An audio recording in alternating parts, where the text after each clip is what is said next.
The ancient world was dying, from the windswept shores of Britain to the sun-baked deserts of Egypt. The Roman Empire that had dominated the Mediterranean for nearly 1,000 years was fragmenting under the weight of barbarian invasions, economic collapse, and internal strife. Yet from this chaos would emerge one of history's most enduring civilizations, a Christian empire that would preserve the legacy of Rome while forging its own distinctive identity across more than a millennium. The Byzantine Empire, born from the eastern remnants of Rome, would become the bridge between the ancient and medieval worlds, a bastion of Orthodox Christianity that would influence European, Asian, and African civilizations for over 1,000 years. The transformation of the Roman Empire into what historians would later term the Byzantine Empire began with one man's audacious vision. Constantine Ev,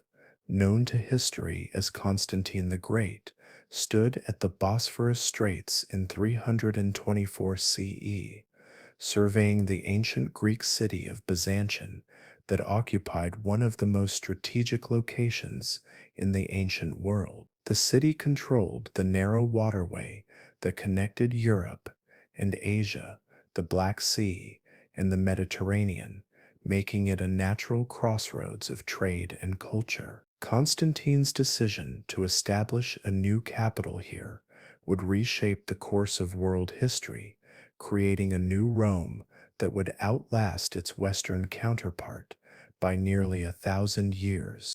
The selection of Byzantium as the site for Constantine's new capital reflected both practical strategic considerations and the emperor's personal religious convictions. The location offered unparalleled defensive advantages, surrounded by water on three sides and protected by a narrow land approach that could be easily fortified. The deep natural harbor of the Golden Horn provided secure anchorage for naval and merchant vessels, while the city's position astride major trade routes promised enormous commercial revenues. Constantine also sought to distance his new capital from the pagan traditions and senatorial politics of old Rome, creating a Christian city that would embody his vision of a divinely blessed empire.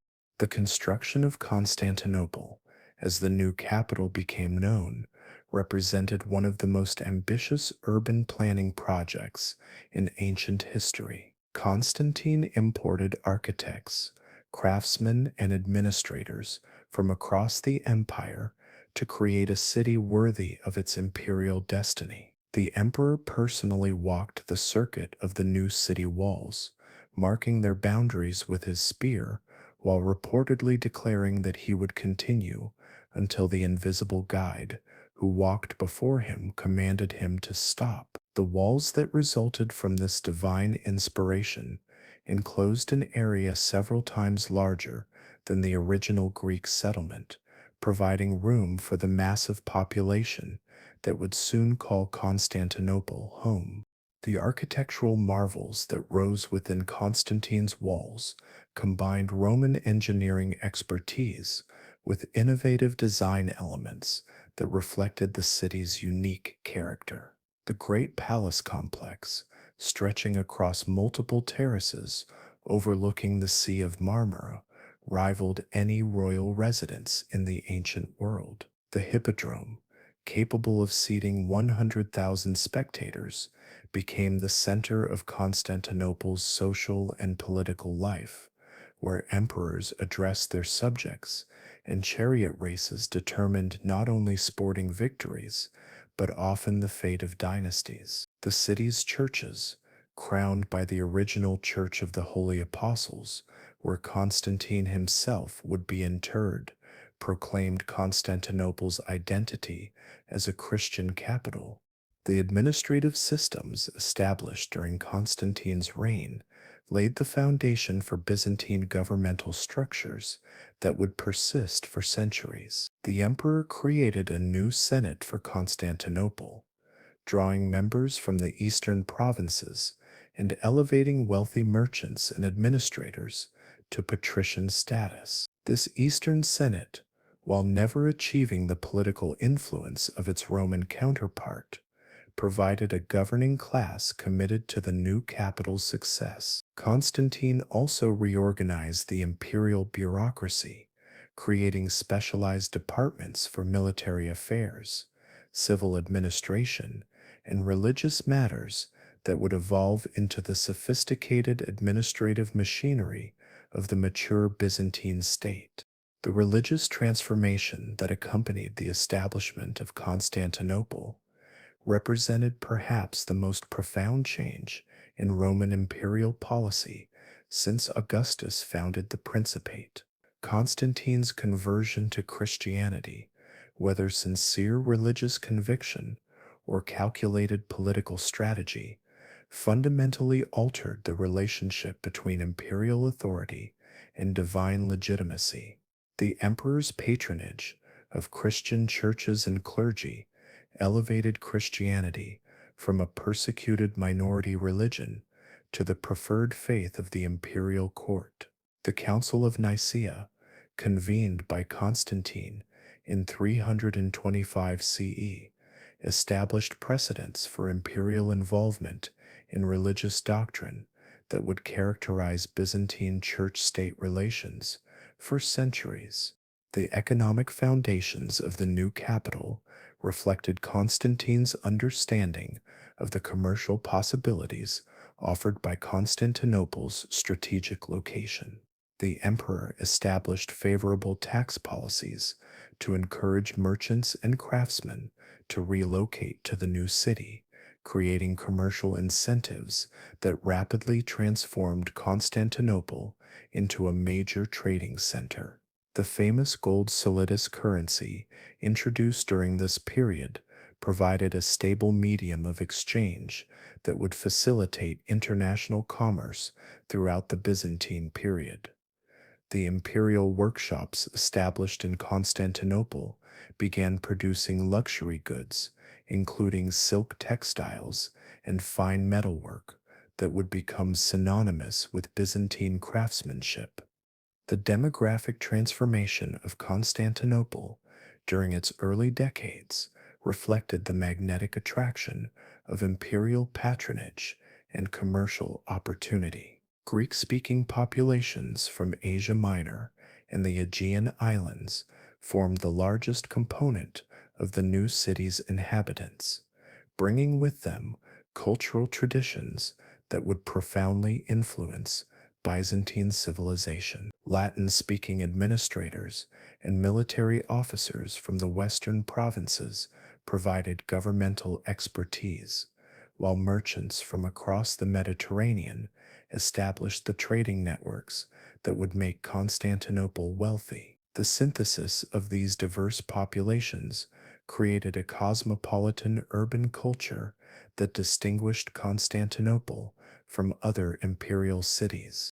The military reforms implemented during the establishment of the new capital reflected the strategic challenges facing the Eastern Roman territories. Constantine created new military commands specifically responsible for defending the approaches to Constantinople, including naval forces that could control the Bosphorus and land armies positioned to repel attacks from both European and Asian directions. The development of Greek fire, the incendiary weapon that would become synonymous with Byzantine naval warfare, may have originated during this period as military engineers sought technological advantages to compensate for numerical inferiority against barbarian opponents.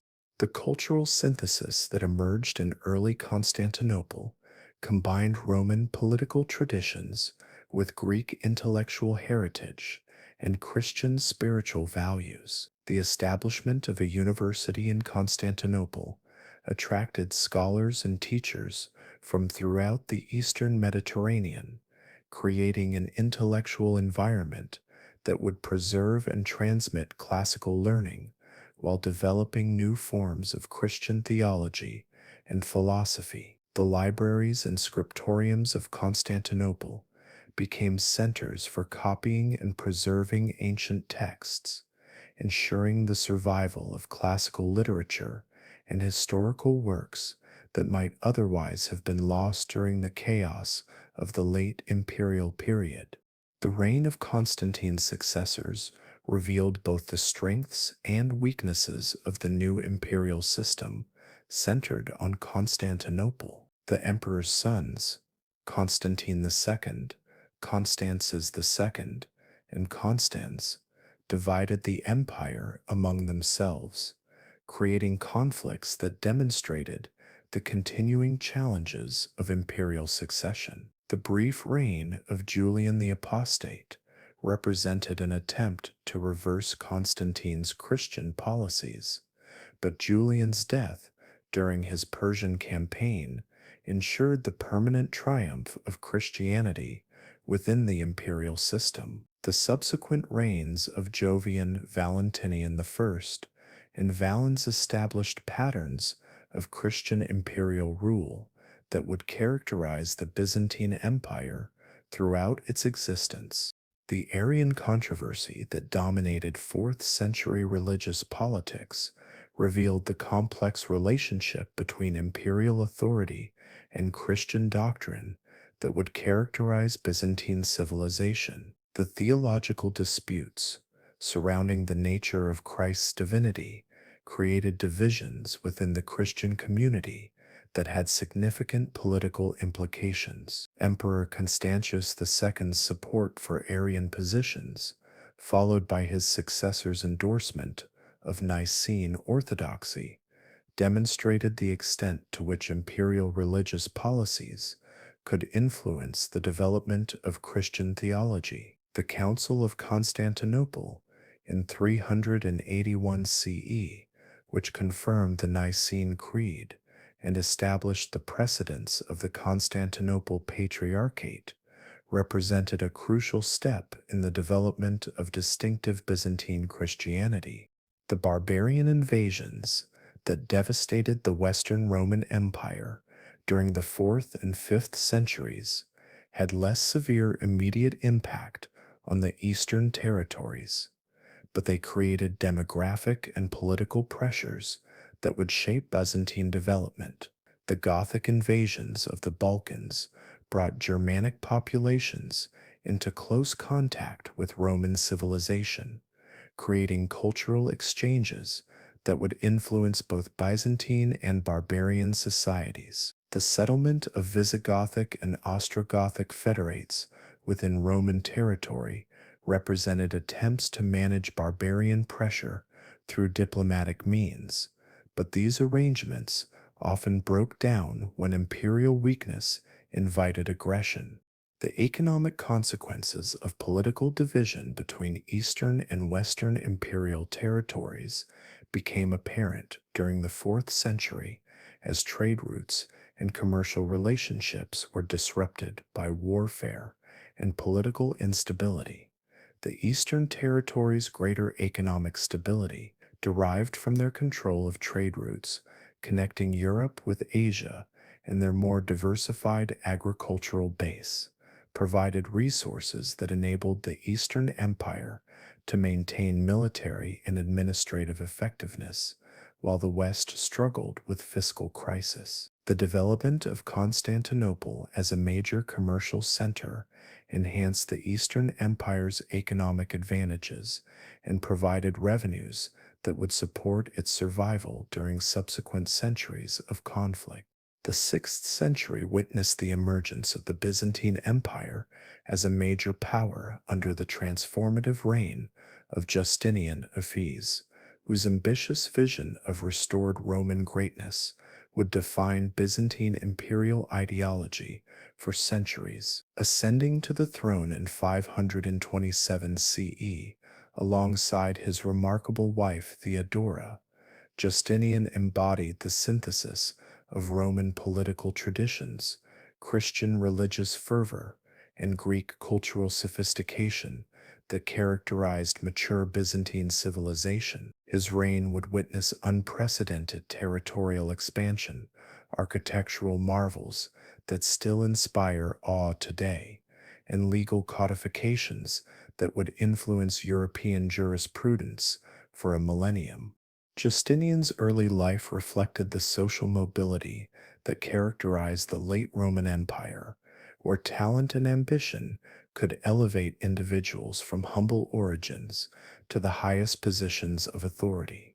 Born in a small Illyrian village around 482 CE, he was originally named Petrus Sabatius, taking the name Justinian when adopted by his uncle Justin, who would later become emperor. His education in Constantinople exposed him to the intellectual currents of his age, including classical philosophy, Christian theology, and Roman law. The young Justinian's exceptional abilities attracted the attention of his uncle's court, where he quickly emerged as the power behind the throne during Justin's reign, from 518 to 527 CE. The partnership between Justinian and Theodora represented one of the most remarkable political alliances in ancient history, combining the emperor's strategic vision with his wife's practical political skills and unwavering determination. Theodora's background as an actress and courtesan, while scandalizing traditional Roman aristocrats, provided her with unique insights into the concerns of Constantinople's urban population. Her influence over imperial policy proved crucial during several major crises, most notably the Nika riots of 532 CE, when her famous declaration that purple makes a fine shroud persuaded Justinian to stand firm against popular rebellion rather than flee the capital. The Nika riots themselves revealed both the strengths and vulnerabilities of Byzantine imperial authority, while demonstrating the complex relationship between emperor and subjects that characterized the empire throughout its existence. The riots began as factional violence between the blue and green circus factions in the Hippodrome, but quickly escalated into a general uprising against imperial taxation and administrative policies. When the rioters proclaimed a rival emperor and surrounded the Great Palace, Justinian initially considered fleeing to safety. Theodora's intervention, supported by the military expertise of generals Belisarius and Mundus, enabled the imperial forces to trap the rebels in the Hippodrome and massacre approximately 30,000 participants, ending the uprising but revealing the brutal methods sometimes necessary to maintain imperial authority. The reconquest campaigns that defined much of Justinian's reign reflected his determination to restore Roman territorial integrity and his belief that divine providence supported his imperial mission. The Vandalic War of 534 CE marked the beginning of these ambitious military undertakings, as Belisarius led a relatively small but highly professional force across the Mediterranean to reclaim North Africa from Vandal control. The rapid success of this campaign, achieved through superior tactical coordination and the exploitation of Vandal political divisions, demonstrated the effectiveness of Byzantine military reforms while providing enormous wealth through the recovery of Vandal treasure accumulated during a century of African rule. The Gothic Wars in Italy proved far more challenging than the African campaign, requiring decades of sustained military effort and enormous expenditures that strained even the wealthy Byzantine treasury. Beginning in 535 CE, with Belisarius's invasion of Sicily, the Italian campaigns initially achieved rapid success as Gothic resistance crumbled before Byzantine tactical superiority. The capture of Naples and Rome demonstrated the continued effectiveness of classical siege warfare, while Belisarius's personal charisma and military genius were called the great Roman commanders of earlier centuries. However, Gothic resistance under King Totila proved more determined than anticipated, leading to a prolonged conflict that devastated the Italian peninsula and required repeated Byzantine interventions. The siege of Rome during the Gothic Wars illustrated both the military innovations that characterized 6th century warfare and the enormous costs of Justinian's reconquest ambitions. Belisarius's defense of Rome against Gothic assaults required the development of new tactical approaches that combined traditional Roman engineering skills with innovative responses to changing military technology. The Byzantines' effective use of mounted archers, imported from nomadic traditions, provided crucial advantages in the mobile warfare that characterized much of the Italian conflict. The construction of fortified strong points and the systematic provisioning of besieged cities demonstrated the logistical expertise that enabled Byzantine forces to maintain their operations across vast distances from Constantinople. The administrative reforms implemented during Justinian's reign created governmental structures that would characterize Byzantine civilization for centuries while reflecting the emperor's vision of renovated Roman greatness. The Corpus Juris Civilis, Justinian's codification of Roman law, represented one of the most significant intellectual achievements of the ancient world. The massive project, supervised by the legal scholar Tribonian, systematically organized centuries of Roman legal development into coherent codes that provided clear guidance for judges and administrators throughout the empire. The influence of Justinian's legal codification extended far beyond Byzantine territories, becoming the foundation for medieval European legal systems and continuing to influence jurisprudence into the modern era. The architectural program undertaken during Justinian's reign transformed Constantinople's urban landscape while creating monuments that proclaimed Byzantine imperial greatness to contemporary and future generations. The construction of Hagia Sophia, supervised by the architects Anthemius of Tralles and Isidore of Miletus, represented the pinnacle of Byzantine architectural achievement and one of the engineering marvels of the ancient world. The massive dome that crowned the structure required innovative construction techniques and mathematical precision that pushed the boundaries of contemporary building technology. The interior decoration, including extensive use of gold mosaics and precious stones, created a visual environment that contemporaries described as resembling heaven itself.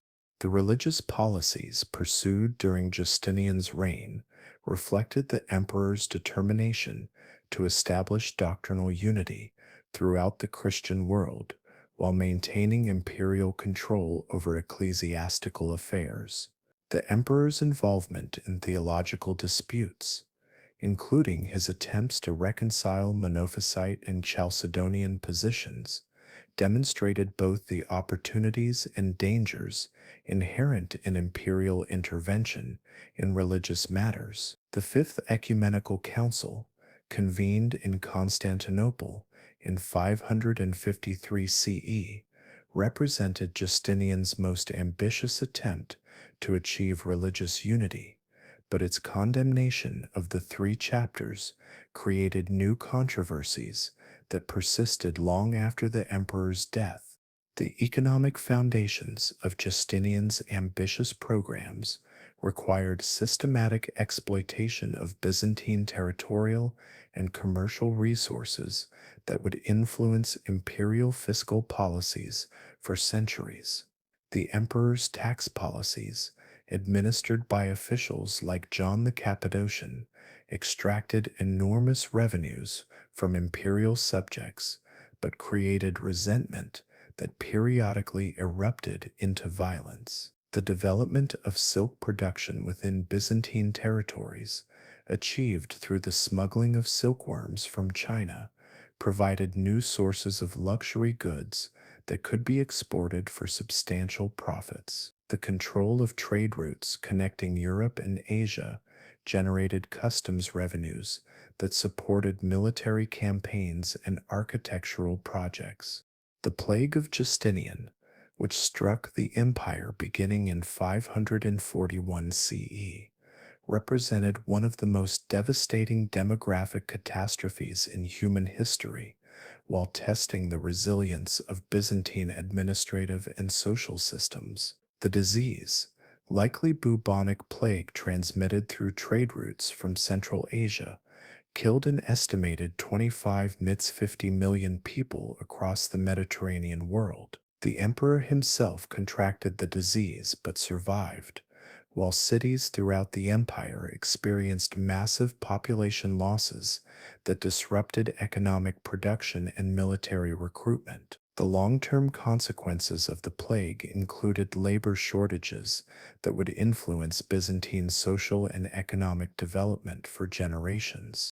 The military reforms implemented during Justinian's reign created professional armies that could compete effectively with barbarian forces while establishing precedents for Byzantine military organization that would persist for centuries. The development of heavy cavalry units, equipped with full armor and trained in both mounted combat and archery, provided the tactical flexibility necessary for operations across diverse geographical environments. The emphasis on engineering capabilities, including siege warfare and fortification construction, enabled Byzantine forces to conduct complex operations that required coordination between different military specialties. The recruitment of foreign mercenaries, including Hun, Gothic, and Armenian units, created multinational armies that brought diverse tactical traditions under unified command. The diplomatic initiatives pursued during Justinian's reign established patterns of Byzantine international relations that would characterize imperial foreign policy throughout the empire's existence. The emperor's negotiations with Sassanid Persia aimed at securing the eastern frontier while concentrating resources on western reconquest, demonstrated the complex balance of military pressure and diplomatic compromise necessary for managing multiple strategic challenges simultaneously. The development of client relationships with various barbarian tribes, achieved through subsidies, marriage alliances, and grants of imperial titles, provided cost-effective means of managing potential threats while extending Byzantine influence beyond directly administered territories.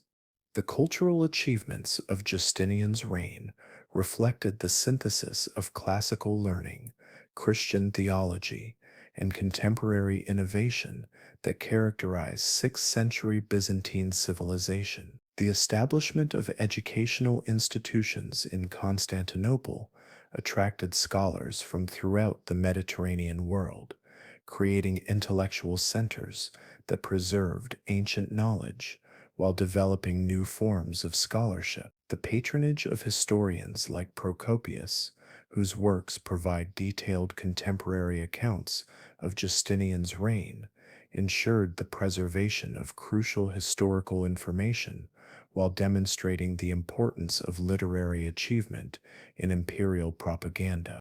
The death of Theodora in 548 CE marked a crucial turning point in Justinian's reign, removing the emperor's most trusted advisor and political partner during a period of increasing challenges to imperial policy. Theodora's influence on religious policy, particularly her support for monophysite positions, had created a balance between competing theological factions that became difficult to maintain after her death. Her political skills in managing relationships with Constantinople's urban population and provincial administrators had provided stability that proved difficult to replace through other means. The final years of Justinian's reign witnessed both the consolidation of earlier achievements and the emergence of new challenges that would test Byzantine resilience in subsequent decades. The completion of major architectural projects, including not only Hagia Sophia, but dozens of other churches and public buildings throughout Constantinople and the provinces, created a built environment that proclaimed Byzantine greatness while providing practical facilities for imperial administration. The legal and administrative reforms implemented during the reign created institutional structures that would enable the empire to survive the crisis of the 7th century while maintaining essential governmental functions. The death of Justinian in 565 CE marked the end of the last great age of Roman imperial expansion and the beginning of a period of crisis that would transform the Byzantine Empire from a Mediterranean power into a medieval Greek kingdom. The challenges that confronted Justinian's successors proved far more severe than those faced during the 6th century, as simultaneous invasions from multiple directions threatened the empire's territorial integrity, while internal conflicts weakened its ability to respond effectively. The 7th century would witness the loss of vast territories that had defined Byzantine identity, forcing the empire to develop new strategies for survival that would characterize its existence for the remainder of its history. The immediate aftermath of Justinian's death revealed the extent to which the emperor's personal authority had masked underlying weaknesses in Byzantine political and military structures. Justin II, Justinian's nephew and successor, inherited an empire that was financially exhausted by decades of expensive military campaigns and architectural projects. The new emperor's attempts to reduce expenditures by cutting subsidies to barbarian allies created immediate crises along multiple frontiers as former client tribes began launching raids into imperial territory. The resumption of warfare with Sassanid Persia drained resources that were desperately needed for other strategic priorities, while demonstrating the limitations of Justin's military and diplomatic capabilities.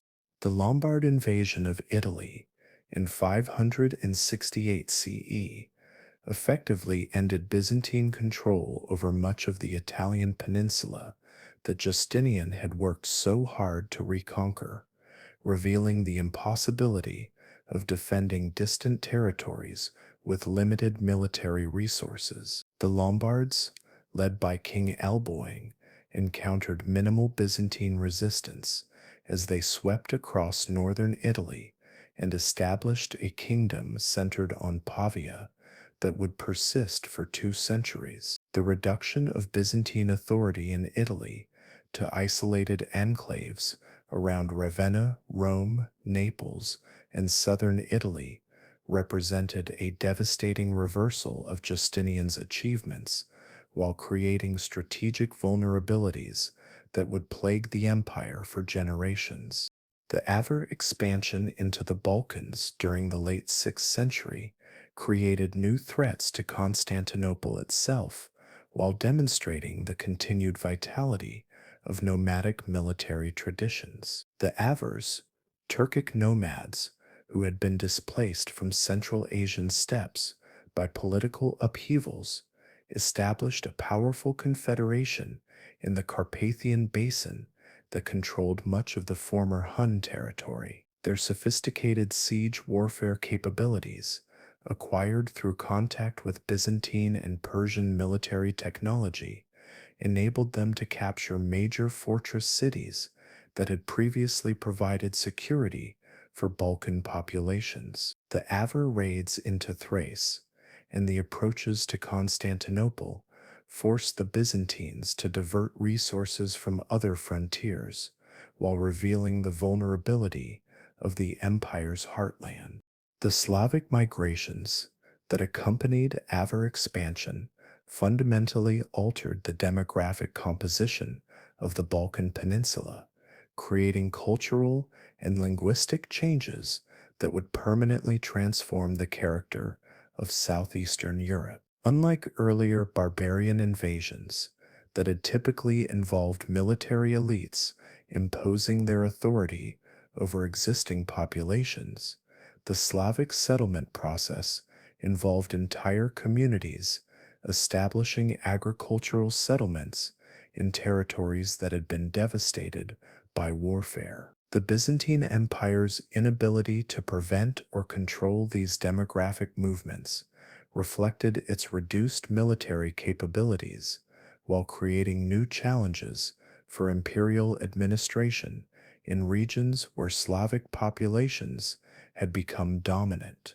The reign of Maurice, 582 602 CE, represented the last serious attempt to maintain traditional Byzantine strategic commitments while addressing the multiple crises facing the empire. Maurice's military reforms, including the creation of exarchates in Ravenna and Carthage that combined civil and military authority under single commanders, demonstrated innovative approaches to imperial administration that would influence subsequent Byzantine governmental development. His campaigns against the Avars and Slavs achieved some success in protecting the approaches to Constantinople, while his diplomatic initiatives with the Sassanid Empire created temporary stability on the eastern frontier. The military mutiny that resulted in Maurice's overthrow and execution in 602 CE reflected the tension between imperial strategic necessities and the practical limitations of military resources. The emperor's decision to require his armies to winter beyond the Danube rather than return to comfortable quarters within imperial territory created resentment among troops who felt they were being subjected to unnecessary hardships. The soldiers' proclamation of focus as emperor demonstrated the continuing importance of military support for imperial legitimacy, while initiating a period of political instability that would have catastrophic consequences for Byzantine security. The reign of Phocas, 602 610 CE, proved to be one of the most disastrous periods in Byzantine history, characterized by internal violence, military incompetence, and the collapse of defensive systems that had protected the empire for centuries. Phocas's persecution of the aristocratic families that had supported Maurice created internal conflicts that weakened resistance to external threats, while his military failures encouraged enemies to increase their pressure on Byzantine territories. The resumption of intensive warfare with Sassanid Persia resulted from Phocas's execution of Maurice, whom the Persian king Chosroes II had recognized as a legitimate ruler. The Persian invasions that began during Phocas's reign achieved unprecedented success, with Sassanid armies capturing major Byzantine cities, including Antioch, Damascus, and Jerusalem, while advancing to within sight of Constantinople itself. The loss of the Holy Land represented a profound psychological blow to Byzantine morale, as the capture of the True Cross by Persian forces seemed to indicate divine abandonment of the Christian empire. The economic consequences of Persian territorial gains were equally severe, as the empire lost control of wealthy provinces that had provided crucial tax revenues for centuries. The rise of Heraclius marked a dramatic turning point in Byzantine fortunes, as the new emperor brought exceptional military and administrative capabilities to bear against the crises facing the empire. Heraclius's background as Exarch of Carthage had provided him with extensive experience in military command and provincial administration, while his African power base had remained largely unaffected by the disasters that had befallen other imperial territories. His successful rebellion against Phocas in 610 CE restored competent leadership to Constantinople at a crucial moment when the empire's survival was in serious doubt. The military reforms implemented by Heraclius created new forms of Byzantine military organization that would characterize imperial armies for centuries, while providing the foundation for the empire's remarkable recovery from the disasters of the early 7th century. The emperor's decision to abandon traditional Roman military structures in favor of more flexible systems adapted to contemporary strategic realities represented a fundamental break with ancient precedents. The development of theme system, which combined military and civil administration under regional commanders, provided more effective responses to local threats while reducing the costs of maintaining permanent garrisons.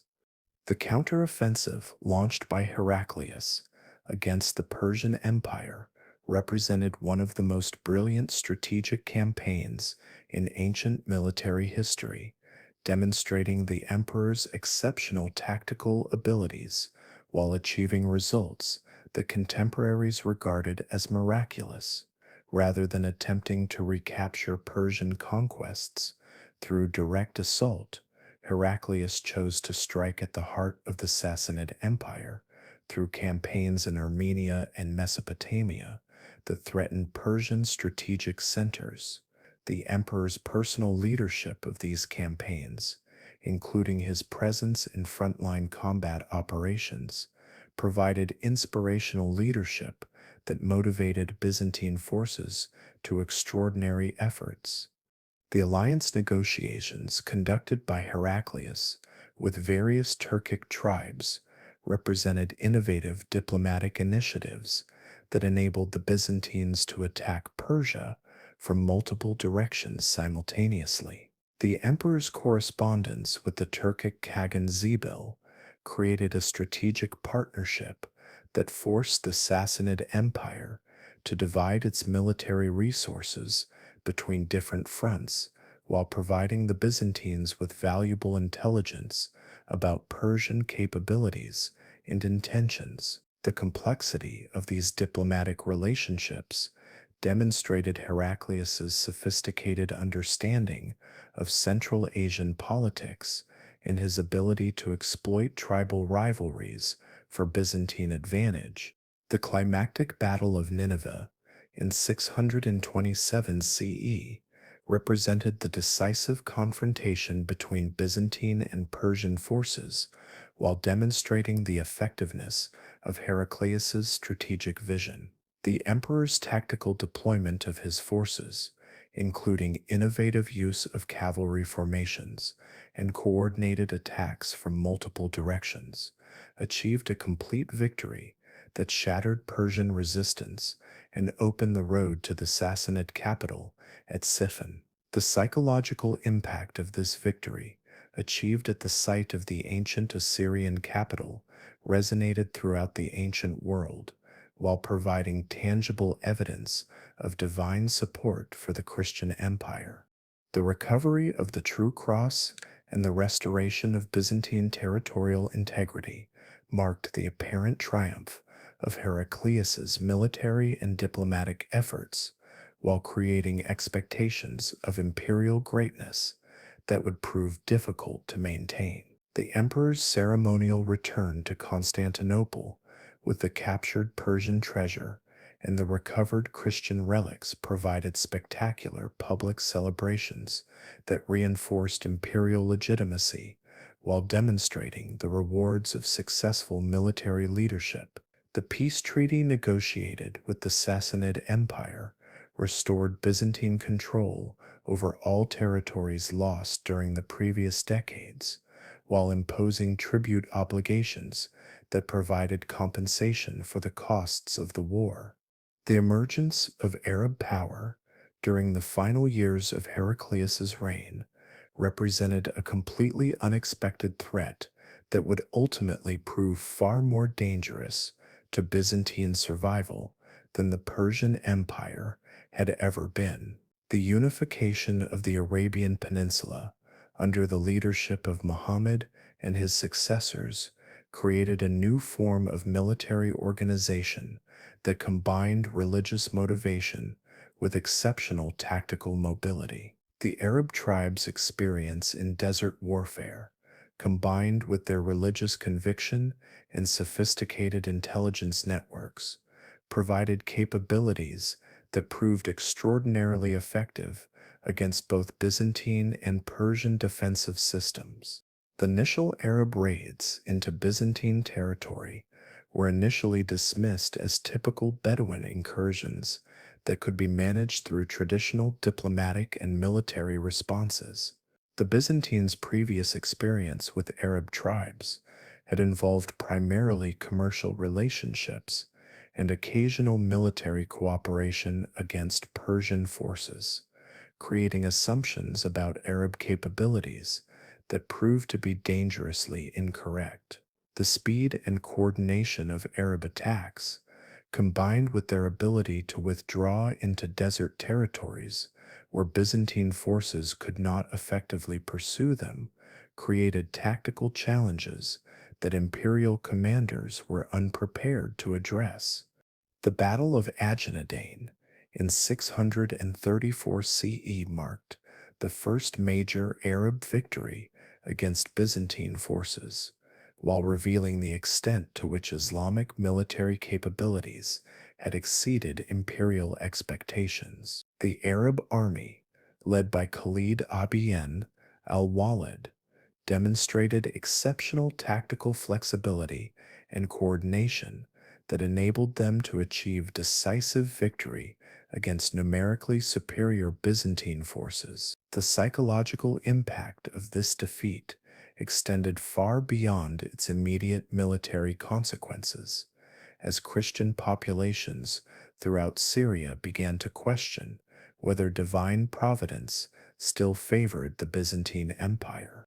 The siege of Damascus in 634, 635 CE illustrated both the effectiveness of Arab siege warfare techniques and the challenges facing Byzantine commanders attempting to coordinate defensive operations across vast territorial expanses. The Arab forces' ability to maintain siege operations while simultaneously conducting raids throughout the surrounding countryside demonstrated their superior logistical organization and local intelligence capabilities. The eventual fall of Damascus provided the Arabs with a major urban center that could serve as a base for further expansion, while demonstrating to Syrian populations the futility of resistance to Islamic conquest.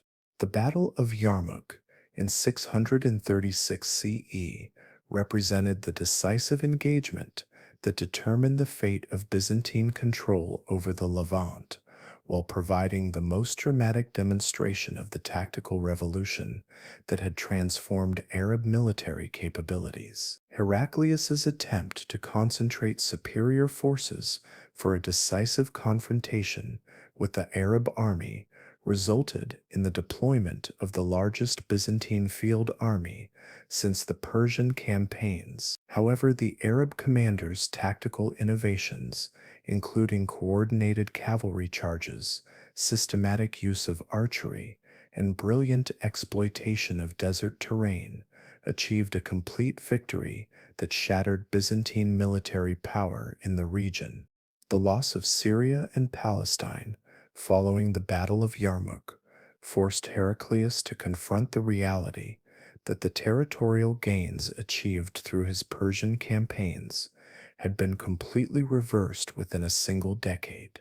The emperor's personal response to this disaster including his reported final farewell to Syria from the hills overlooking the lost provinces, reflected the profound psychological impact of losing territories that had been Christian for centuries.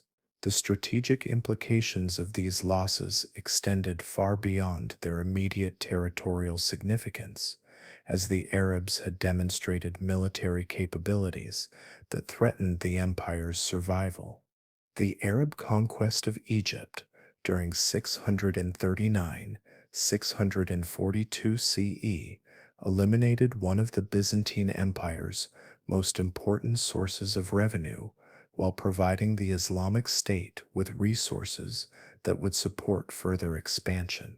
Egypt's agricultural wealth, generated by the annual Nile floods, had supported the Eastern Roman Empire for centuries, while the province's strategic location had provided crucial control over Mediterranean trade routes. The loss of Alexandria, one of the ancient world's greatest cities and the center of Christian theological scholarship, represented both an economic disaster and a profound cultural trauma for Byzantine civilization. The transformation of the Byzantine Empire from a Mediterranean power into a medieval Greek kingdom required not only military and administrative reforms, but also fundamental changes in religious and cultural identity. The iconoclastic controversies that dominated 8th and 9th century Byzantine history represented far more than theological disputes over religious imagery. They constituted a comprehensive struggle to define the character of Christian civilization in an age when Islam had emerged as Christianity's most formidable rival. The complex interactions between imperial policy, popular religiosity, monastic traditions, and theological scholarship that characterized this period would ultimately determine the distinctive features that would define Byzantine Orthodox Christianity for the remainder of the empire's existence. The origins of iconoclastic sentiment within Byzantine Christianity reflected multiple sources of religious and cultural anxiety that had developed during the 7th century as the empire struggled to understand why God had apparently abandoned his chosen people to Islamic conquest. Military disasters on the scale experienced during the Arab conquests inevitably generated attempts to identify the sins that had provoked divine displeasure, with religious practices becoming obvious targets for reformist criticism. The prohibition of religious images in both Judaism and Islam provided external models for Christian reformers who argued that the veneration of icons represented a form of idolatry that violated divine commandments and had therefore brought calamity upon the Christian empire. The theological arguments advanced by iconoclastic thinkers demonstrated sophisticated engagement with biblical scholarship and patristic literature, revealing the intellectual seriousness of their challenge to traditional religious practices. Iconoclastic theologians argued that the prohibition of graven images in the Decalogue applied directly to Christian religious art, particularly the realistic portraits of Christ, the Virgin Mary, and the saints that had become central to Byzantine worship practices. They contended that attempts to depict the divine nature through human artistic creation constituted presumptuous efforts to limit the infinite God within finite material representations. Emperor Leo III's initial iconoclastic policies, implemented beginning around 726 CE, reflected both personal religious convictions and strategic calculations regarding the empire's military and political situation. The emperor's background in Syria and Anatolia had exposed him to religious traditions that were less favorable to religious imagery than those prevalent in Constantinople, and the Greek-speaking core territories. His military successes against Arab invasions had demonstrated God's renewed favor toward the empire, providing evidence that could support arguments for religious reform as the cause of improved imperial fortunes. The removal of the great icon of Christ from the chalk gate of the Great Palace in Constantinople provided the dramatic public gesture that announced the imperial government's commitment to iconoclastic policies while generating the popular resistance that would characterize this controversy throughout its duration. The destruction of this prominent religious image, which had served as a symbol of divine protection for the capital city, created immediate protests from Constantinople's population, including riots that resulted in the death of several officials responsible for carrying out the emperor's orders. The intensity of popular reaction demonstrated the extent to which religious imagery had become integrated into the spiritual lives of Byzantine Christians.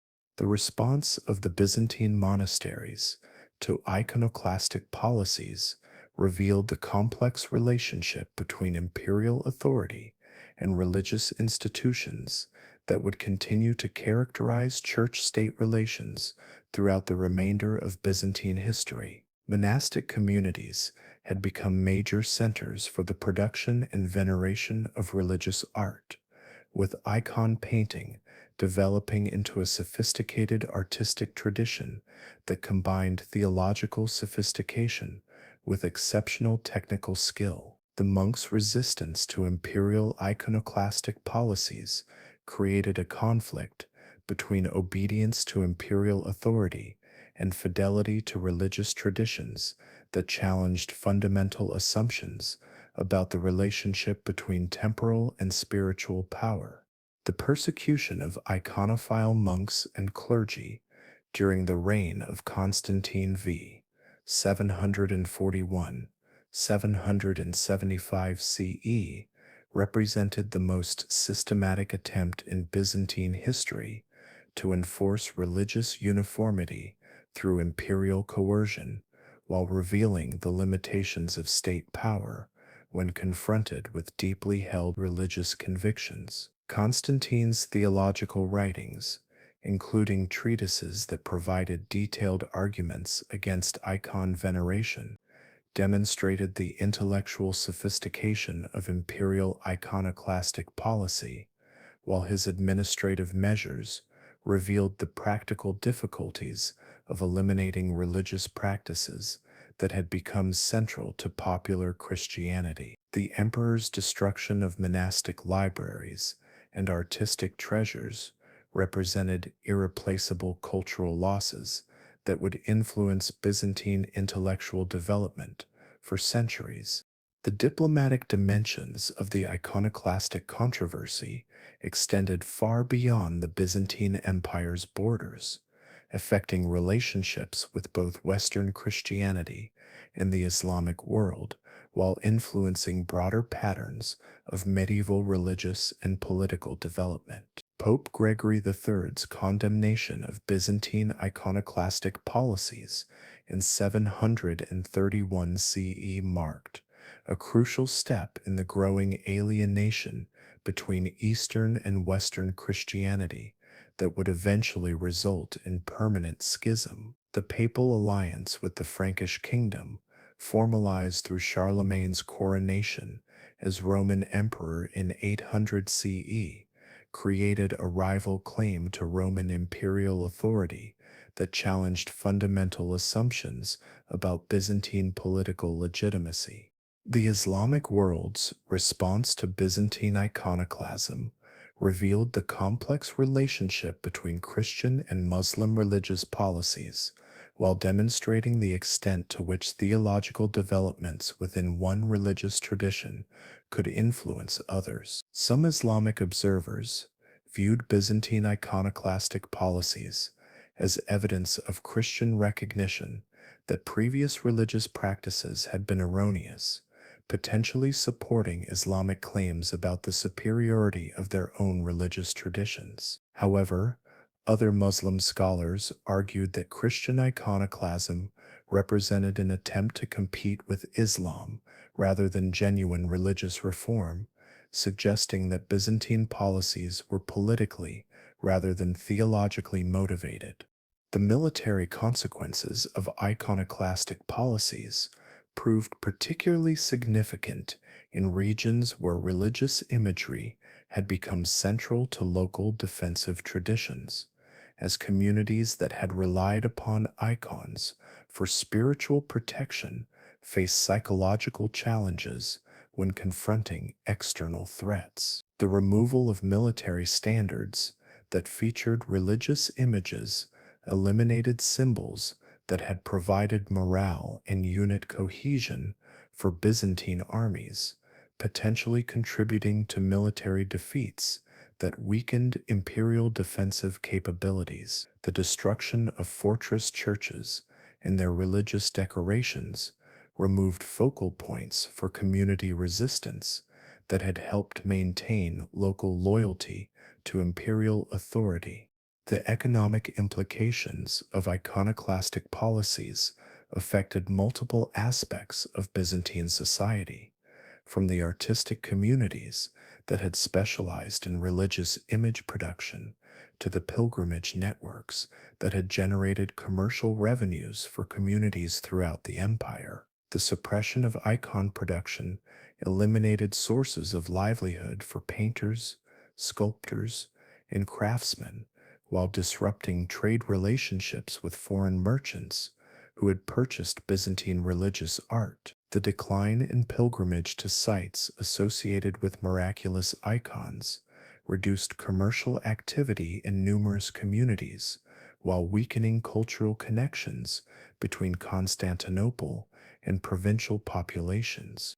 The reign of Empress Irene, 780 802 CE, marked the first major reversal of iconoclastic policies, as the emperor's widow and regent for her son Constantine VI attempted to restore traditional religious practices while managing the complex political challenges created by decades of religious conflict. Irene's background as an Athenian aristocrat had provided her with connections to iconophile religious traditions, while her marriage into the imperial family had given her intimate knowledge of court politics and administrative procedures. Her decision to convene the Second Council of Nicaea in 787 CE represented a calculated political risk that could either restore religious unity or create new sources of internal conflict.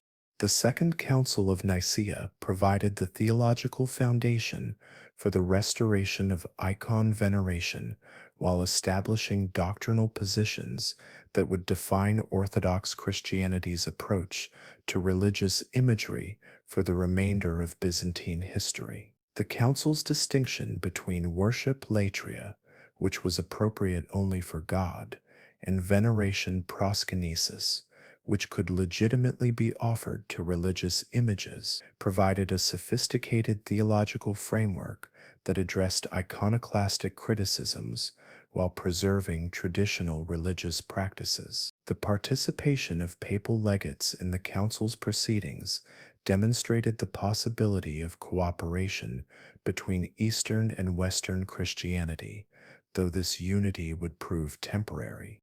The popular response to the restoration of icon veneration revealed the extent to which religious imagery had remained central to Byzantine Christian spirituality. Despite decades of official prohibition, the ceremonial return of icons to Constantinople's churches generated massive public celebrations that demonstrated popular support for traditional religious practices, while providing evidence of the limited effectiveness of iconoclastic persecution. The renewed production of religious art created employment opportunities for artistic communities while reviving commercial relationships that had been disrupted by iconoclastic policies.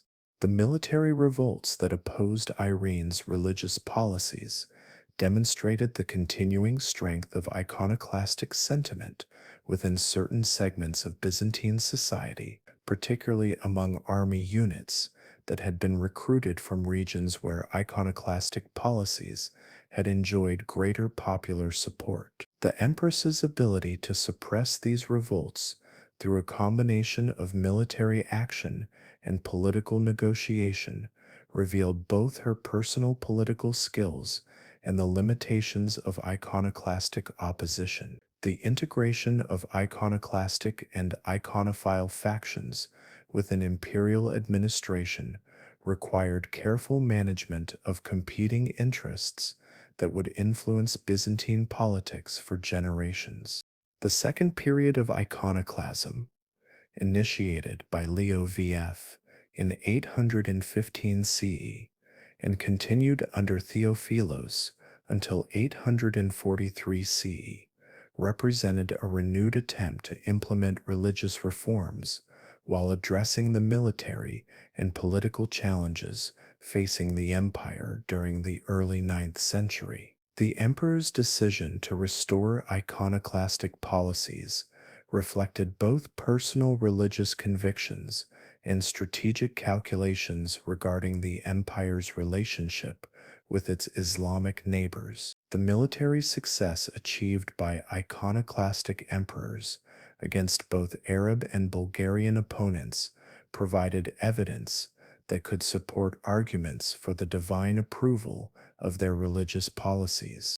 The intellectual sophistication of second period iconoclasm exceeded that of earlier iconoclastic movements, as imperial theologians developed more nuanced arguments that addressed the theological positions established by the Second Council of Nicaea. The emphasis on the transcendence of God and the impossibility of adequately representing divine nature through human artistic creation reflected engagement with philosophical traditions that combined Christian theology with classical metaphysics. The production of iconoclastic theological literature demonstrated the continuing vitality of Byzantine intellectual culture while revealing the complex relationship between imperial policy and scholarly activity. The persecution of iconophile monks and clergy during the Second Iconoclastic period proved less systematic than that implemented during the 8th century, reflecting both the limited duration of the renewed policies and the greater organizational strength of iconophile opposition. The survival of numerous iconophile texts and artistic works from this period indicates that enforcement of iconoclastic policies was incomplete, particularly in remote monastic communities where imperial authority was difficult to maintain. The correspondence between iconophile leaders provided networks of resistance that enabled the preservation of traditional religious practices despite official prohibition. The final triumph of icon veneration during the reign of Empress Theodora, 842-856 CE, established religious policies that would characterize Byzantine Christianity for the remainder of the empire's existence, while creating the annual Feast of Orthodoxy that commemorated the victory over iconoclasm. The empress's decision to restore icon veneration reflected both personal religious convictions and recognition that iconoclastic policies had failed to achieve their intended goals. The ceremonial restoration of icons to Hagia Sophia on March 11th, 843 CE, provided the symbolic conclusion to more than a century of religious conflict, while establishing precedents for imperial involvement in religious affairs.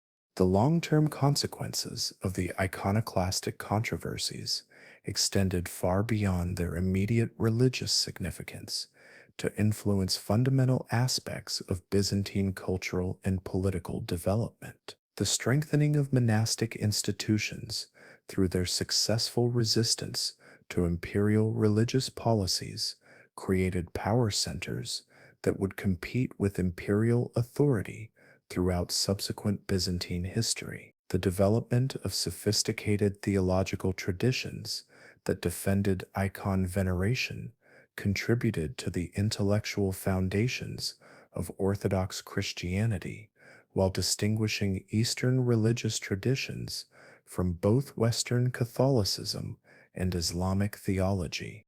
The artistic renewal that followed the final triumph of icon veneration created new forms of Byzantine religious art that combined traditional iconographic programs with innovative stylistic approaches developed during the post-iconoclastic period. The patronage of religious art by imperial and aristocratic sponsors generated artistic traditions that would influence not only Byzantine culture, but also the religious art of neighboring Orthodox societies. The integration of iconographic programs into architectural designs created comprehensive religious environments that supported both private devotion and public liturgical celebrations. The emergence of the Macedonian dynasty in 867 CE marked the beginning of the most brilliant period in Byzantine history, an era that would witness unprecedented military success, territorial expansion, cultural flowering, and diplomatic prestige. The assassination of Emperor Michael III by his favorite, Basil the Macedonian, initiated a dynasty that would rule the empire for nearly 2 centuries while transforming the Byzantine Empire from a beleaguered medieval kingdom into the dominant power of the Eastern Mediterranean. The achievements of the Macedonian period would establish patterns of imperial greatness that subsequent dynasties would struggle to match, creating a golden age that would be remembered as the pinnacle of Byzantine civilization.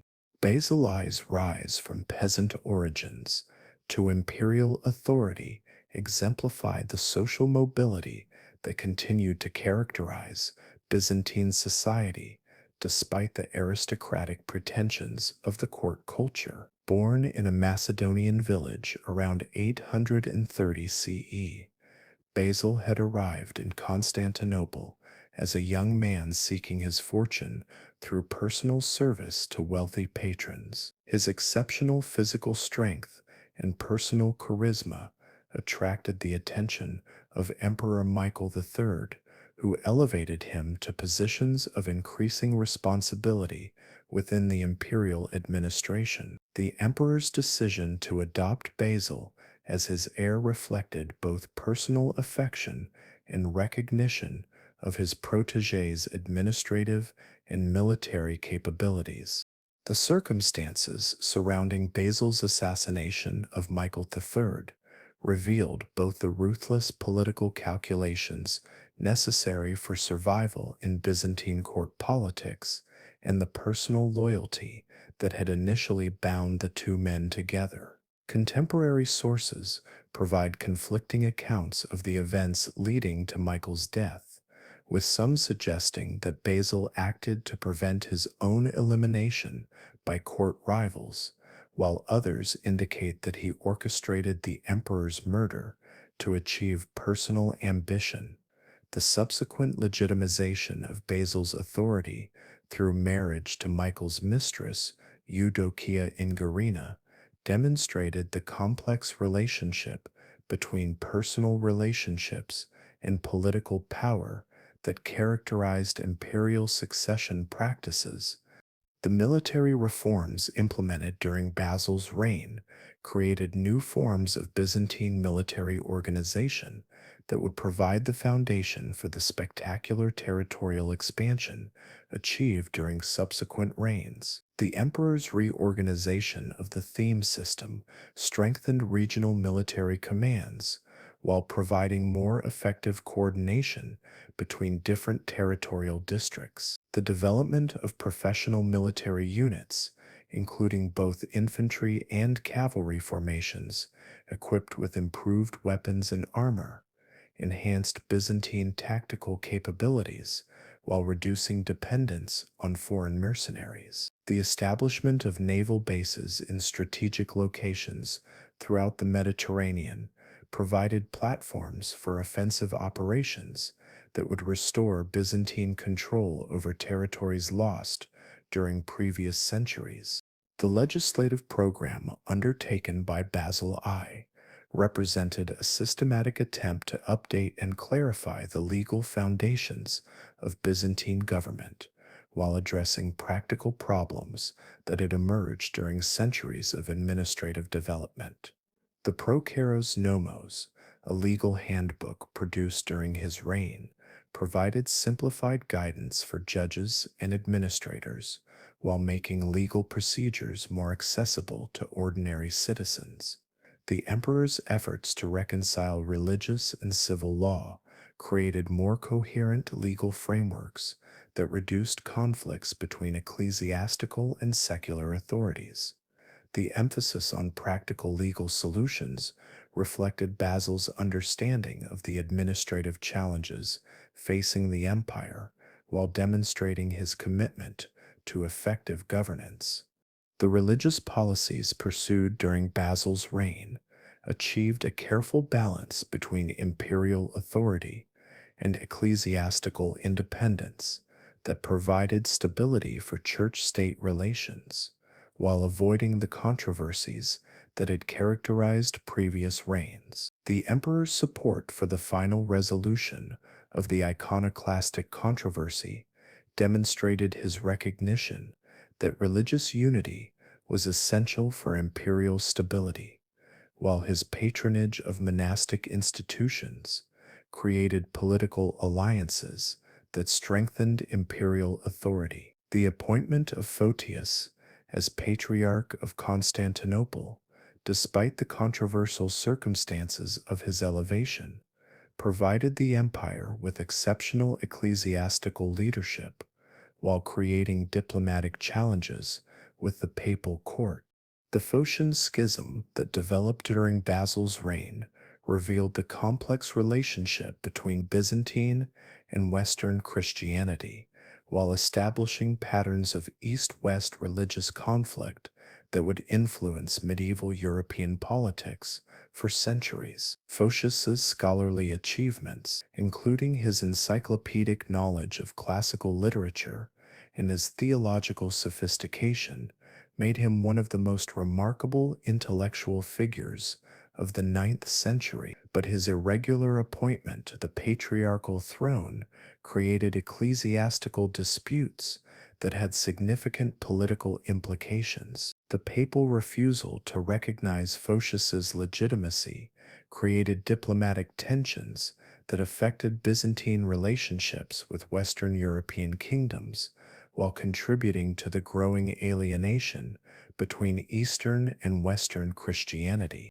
The military campaigns conducted during the final years of Basil's reign demonstrated the renewed effectiveness of Byzantine military organization while providing the foundation for the territorial expansion that would characterize subsequent reigns. The emperor's operations against Arab forces in southern Italy achieved significant success in restricting Islamic expansion, while demonstrating Byzantine naval capabilities in the central Mediterranean. The campaigns against Slavic tribes in the Balkans restored imperial control over territories that had been lost during previous centuries, while providing new sources of military recruitment and tax revenue. The systematic fortification of frontier regions created defensive networks that could resist future invasions while providing bases for offensive operations. The reign of Leo VI, 886 912 CE, represented the intellectual culmination of the Macedonian Renaissance, as the emperor's scholarly interests and administrative reforms created institutional innovations that would influence Byzantine government for centuries. Leo's background as an illegitimate son who had been raised in the intellectual environment of the imperial court provided him with exceptional education in both classical learning and Christian theology. His personal interest in legal scholarship and administrative efficiency motivated systematic reforms that addressed practical problems while establishing theoretical foundations for imperial authority. The Basilica, Leo's comprehensive legal code, represented one of the most ambitious legislative projects in Byzantine history, while providing legal frameworks that would govern imperial administration until the empire's final collapse. The emperor's decision to compose this massive legal compilation in Greek rather than Latin reflected the complete Hellenization of Byzantine culture while making legal procedures more accessible to the empire's predominantly Greek-speaking population. The systematic organization of legal materials, according to subject matter, created more practical reference works for judges and administrators, while eliminating contradictions that had developed during centuries of legal evolution.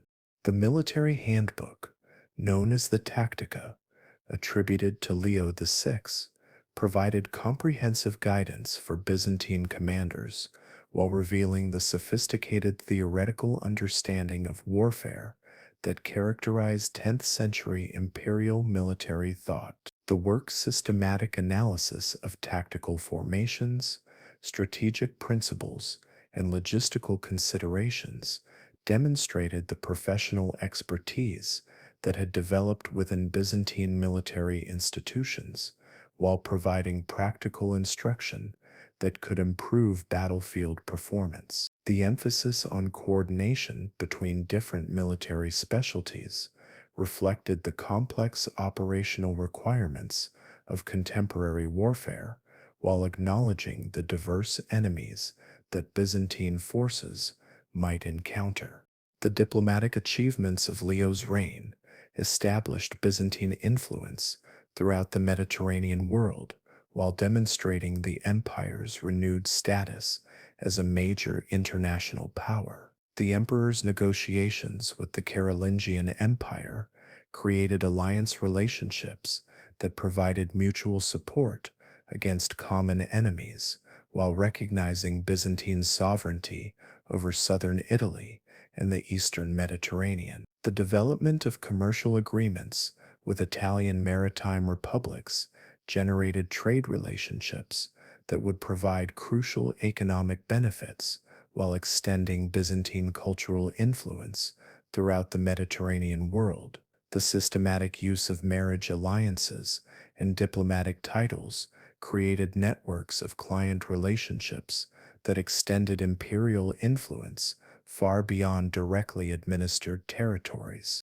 The reign of Constantine VII, Porphyrogenitus, 913–959 CE, witnessed both the consolidation of Macedonian achievements and the emergence of new challenges that would test Byzantine resilience during the 10th century. Constantine's unusual position as a legitimate emperor who was excluded from actual power for much of his reign created unique circumstances that enabled him to pursue scholarly interests while observing imperial administration from an outsider's perspective. His literary works, including the De Administrando Imperio and the De Ceremonias, provide invaluable contemporary accounts of Byzantine government and diplomacy while revealing the intellectual sophistication of 10th century court culture. The military expansion achieved during the middle years of the 10th century represented the pinnacle of Byzantine territorial recovery, as successful campaigns restored imperial control over territories that had been lost for centuries, while demonstrating the superiority of Byzantine military organization over that of neighboring powers. The conquest of Crete in 961 CE eliminated a major base for Arab naval operations, while providing the empire with strategic control over the eastern Mediterranean. The systematic reduction of Arab strongholds in southern Italy restored Byzantine authority throughout the region while creating defensive barriers against future Islamic expansion. The Bulgarian campaigns that dominated the final decades of the 10th century revealed both the potential for Byzantine territorial expansion and the limitations of imperial resources when confronted with determined resistance. The initial success achieved by John the Tzimiskes in his campaigns against the Bulgarian Empire demonstrated superior Byzantine tactical capabilities, while his occupation of the Bulgarian capital at Preslav seemed to indicate the complete subjugation of the Bulgarian state. However, the continuation of Bulgarian resistance under Samuel of Bulgaria revealed the difficulties of maintaining control over territories where the population remained hostile to imperial authority. The reign of Basil II, 976 1025 CE, represented the military and political climax of Byzantine power, as the emperor's exceptional strategic capabilities and ruthless determination achieved territorial expansion that restored the empire to dimensions not seen since the 7th century. Basil's personal character, combining intellectual sophistication with military ruthlessness, enabled him to pursue long-term strategic objectives while maintaining the political discipline necessary for sustained military campaigns. His systematic approach to warfare, emphasizing thorough preparation and methodical elimination of enemy capabilities, achieved results that contemporaries regarded as miraculous, while establishing his reputation as one of the greatest military leaders in Byzantine history. The definitive defeat of the Bulgarian Empire, achieved through Basil's systematic campaigns, represented one of the most significant strategic achievements in Byzantine history, while demonstrating the emperor's exceptional persistence and tactical flexibility. The capture of Samuel of Bulgaria in 1014 CE and the systematic blinding of Bulgarian prisoners created psychological impact that accelerated the collapse of Bulgarian resistance while earning Basil the sobriquet Bulgar Slayer, by which history would remember him. The complete incorporation of Bulgarian territories into the Byzantine Empire provided enormous increases in population, military resources, and tax revenues that would support imperial expansion in other directions. The eastern campaigns conducted during Basil's reign extended Byzantine authority deep into Armenia and Mesopotamia, while creating buffer territories that protected the empire's heartland from Arab and later Turkic invasions. The emperor's systematic approach to territorial consolidation, involving the construction of fortifications and the establishment of administrative systems, created permanent imperial presence in regions that had previously acknowledged only nominal Byzantine authority. The diplomatic relationships established with various Armenian principalities provided military allies while extending Byzantine cultural and religious influence throughout the Caucasus region. The administrative reforms implemented during the Macedonian period created governmental structures that would characterize the Byzantine Empire throughout its remaining centuries, while providing more effective coordination between central authority and provincial administration. The systematization of court ceremonial, created impressive displays of imperial majesty while establishing clear hierarchical relationships that supported political stability. The development of specialized bureaucratic departments provided more efficient administration of imperial resources while creating career opportunities that attracted talented individuals to imperial service. The cultural achievements of the Macedonian Renaissance represented a comprehensive revival of classical learning combined with innovative developments in Christian theology, literature, and artistic expression. The imperial patronage of scholarship created intellectual centers that preserved ancient texts while producing new works that would influence European intellectual development for centuries. The establishment of educational institutions in Constantinople attracted students from throughout the Orthodox world while providing training that supported both imperial administration and ecclesiastical leadership. The synthesis of classical and Christian traditions created distinctive Byzantine intellectual culture that would survive the empire's political collapse.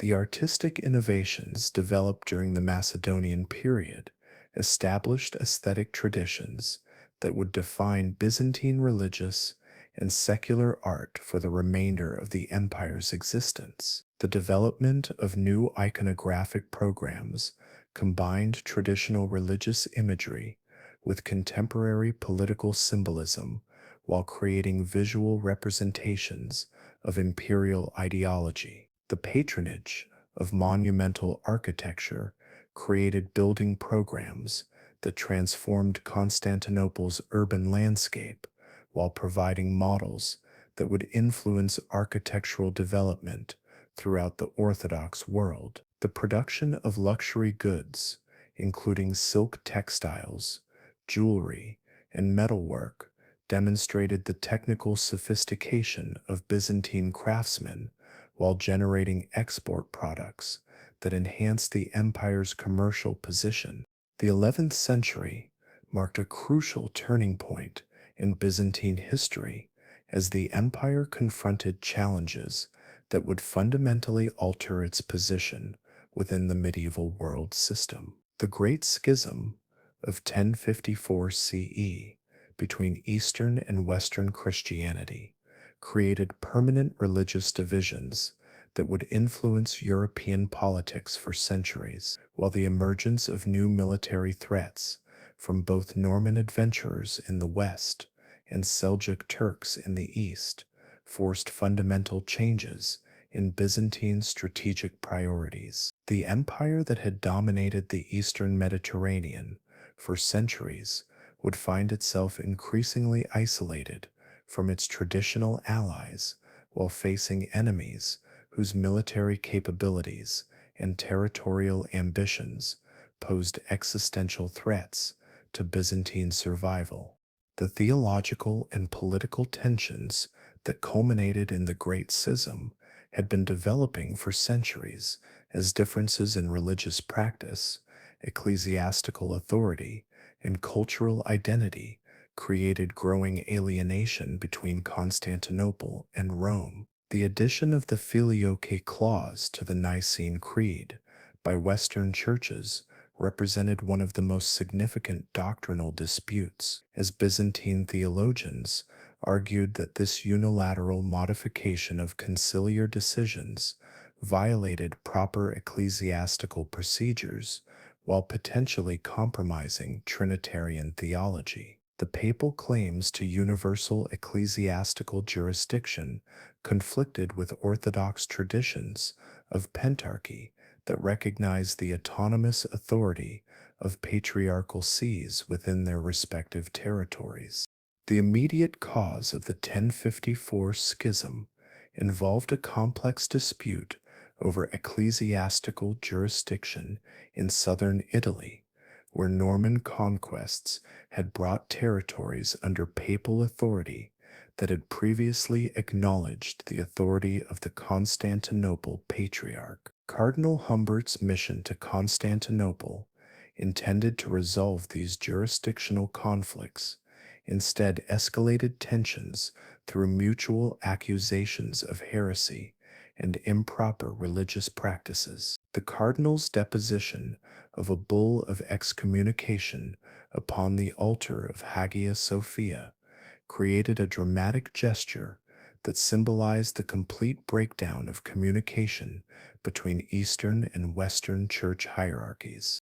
Patriarch Michael Cerularius's response to the papal legation demonstrated both his personal commitment to orthodox positions and his understanding of the political implications of religious disputes for Byzantine imperial interests. The Patriarch's refusal to acknowledge papal supremacy reflected centuries of Orthodox ecclesiological development, while his counter-excommunication of the papal legates established precedents for independent Orthodox action that would influence future church-state relations. The popular support for Cerularius's position demonstrated the extent to which anti-Latin sentiment had developed within Byzantine society, creating political pressures that would limit future imperial flexibility in dealing with Western powers.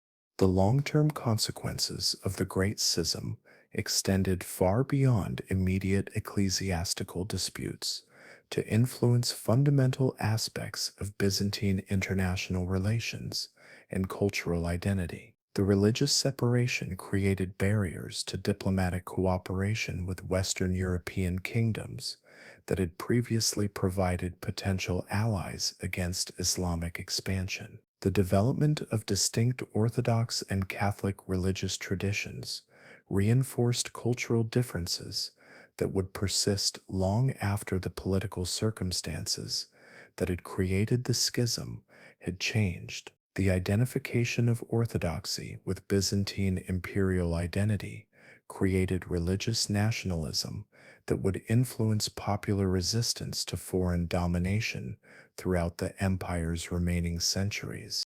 The Norman expansion into southern Italy and Sicily during the 11th century created new military challenges for Byzantine strategic planners, while demonstrating the effectiveness of Western European military innovations. The Norman adventurers led by the Hauteville family combined exceptional military skills with sophisticated political organization that enabled them to conquer territories from both Byzantine and Arab control. Their development of heavy cavalry tactics, combined with systematic siege warfare capabilities, provided military advantages that traditional Byzantine forces found difficult to counter through conventional defensive strategies. The Battle of Manzikert in 1071 CE represented one of the most decisive military defeats in Byzantine history, as Sultan Alp Arslan's Seljuk forces achieved complete victory over the imperial army led by Emperor Romanos IV Diogenes. The battle's outcome resulted not only from tactical failures on the Byzantine side, but also from fundamental changes in military technology and organization that had given Turkic forces significant advantages over traditional imperial military systems. The capture of the emperor himself created unprecedented political crisis that would have lasting consequences for Byzantine territorial integrity and international prestige.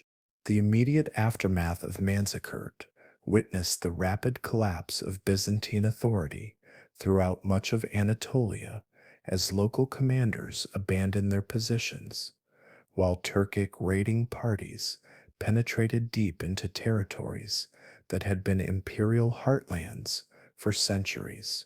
The inability of Constantinople to organize effective resistance reflected both military weakness and political instability that had developed during the preceding decades of civil war and administrative incompetence. The loss of recruiting grounds and tax bases in Anatolia would create permanent strategic disadvantages that would limit Byzantine military capabilities throughout the empire's remaining history.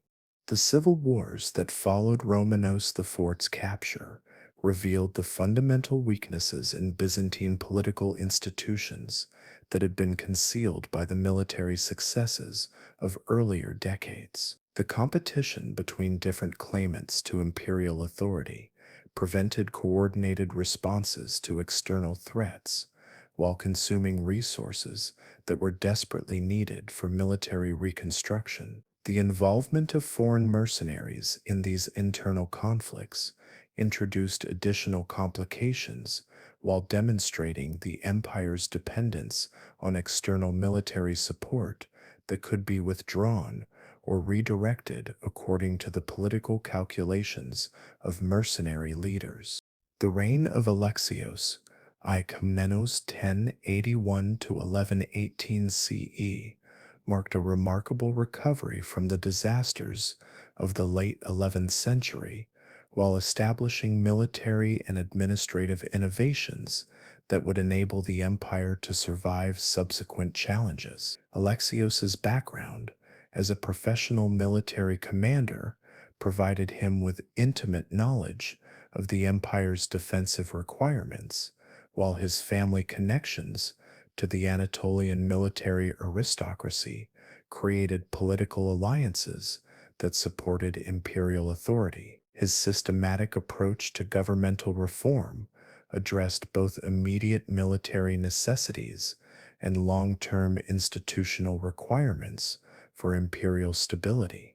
The military reforms implemented by Alexios and created new forms of Byzantine military organization that acknowledged the changed strategic environment while utilizing available resources more effectively than previous systems. The development of theme militias provided local defense capabilities that could respond quickly to raids while reducing the costs of maintaining professional garrisons throughout the frontier regions. The systematic recruitment of foreign mercenaries, including Norman, Frankish, and Turkic units, provided specialized military capabilities while creating cosmopolitan military forces that reflected the empire's continuing international connections.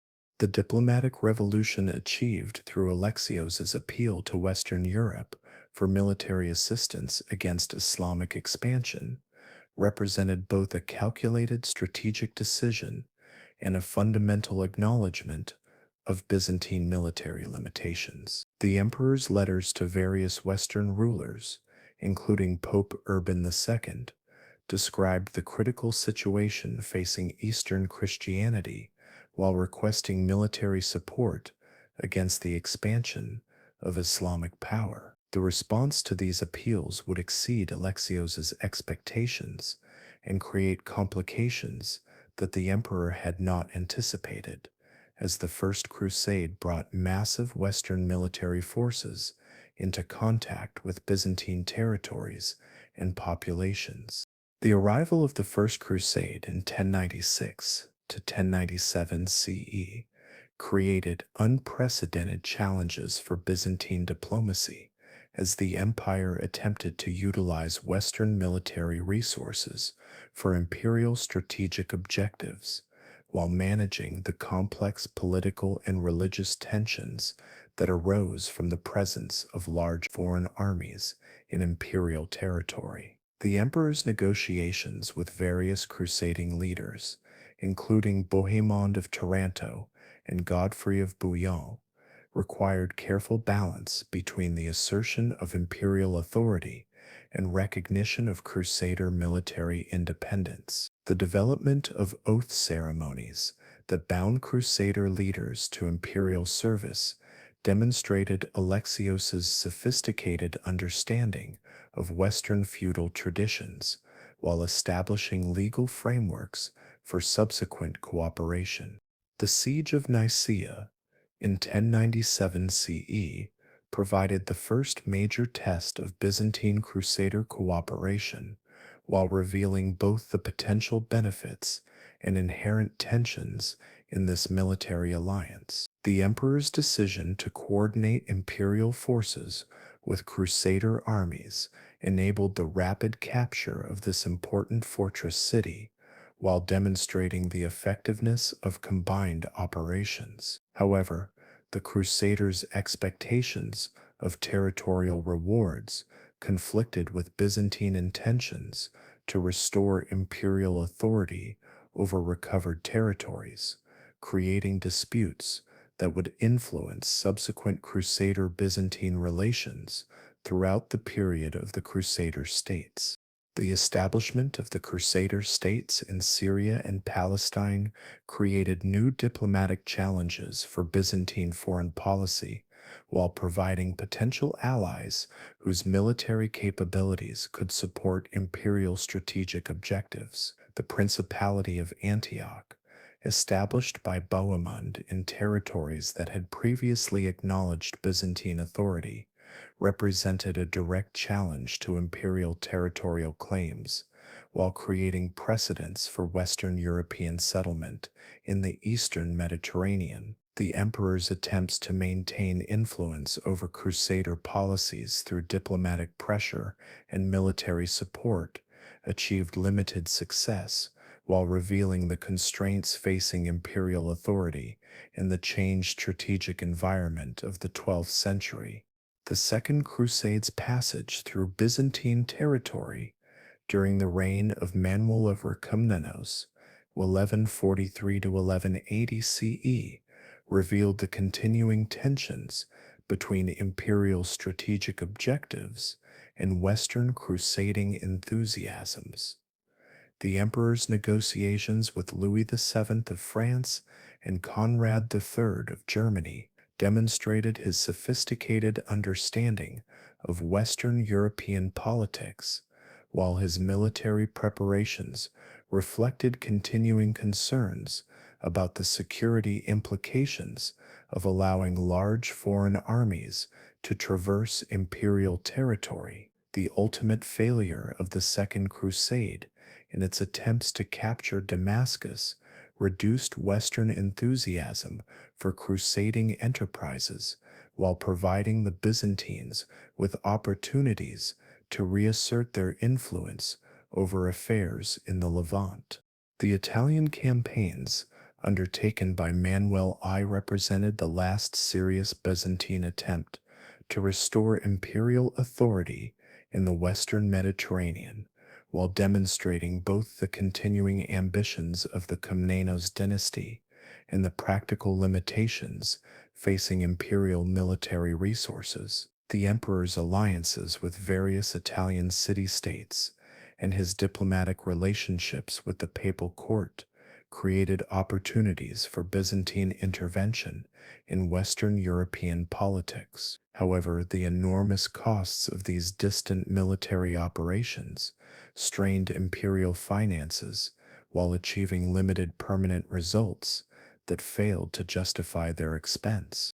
The Battle of Myriokephalon in 1176 CE, where Manuel's forces suffered decisive defeat at the hands of Kilij Arslan II's Seljuk army, represented the end of Byzantine aspirations to recover significant territories in Anatolia, while revealing the empire's fundamental military weaknesses when confronting Turkic military systems. The emperor's decision to lead a massive expedition against the Sultanate of Rum reflected both personal ambition and strategic necessity, but the tactical failures that resulted in catastrophic defeat eliminated much of the military strength that had been accumulated during decades of careful reconstruction. The psychological impact of this defeat, coming after years of apparent imperial revival, created demoralization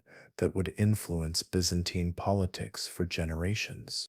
The death of Manuel Af in 1180 CE marked the end of the Komnenian Restoration and the beginning of a period of political instability that would culminate in the catastrophic events of the Fourth Crusade. The succession of his young son Alexios II created opportunities for court intrigue and political manipulation that would weaken imperial authority, while foreign enemies prepared to exploit Byzantine vulnerabilities. The regency of his mother Maria of Antioch created resentment among the Constantinople nobility, while her cultural preferences and political alliances generated opposition that would contribute to the empire's internal conflicts. The transformation of the Fourth Crusade from a planned expedition to the Holy Land into an attack upon Constantinople represented one of the most dramatic reversals in medieval European history, fundamentally altering the balance of power in the Eastern Mediterranean while creating political and religious wounds that would never fully heal. The complex interaction of Venetian commercial interests, Crusader financial necessities, and Byzantine political instability created circumstances that enabled Western European forces to achieve what centuries of Islamic expansion had failed to accomplish: the capture and occupation of the greatest city in the Orthodox world. The origins of the Fourth Crusade reflected the continued appeal of crusading ideology among Western European nobility, while revealing the sophisticated financial and logistical arrangements that had developed to support such massive military undertakings. Pope Innocent III's call for a new crusade in 1198 CE generated enthusiastic response among French nobles who had been inspired by accounts of earlier crusading achievements and motivated by religious conviction to participate in the liberation of Jerusalem from Islamic control. The selection of Venice as the departure point for the expedition reflected both the Maritime Republic's naval capabilities and its commercial interests in Eastern Mediterranean trade routes.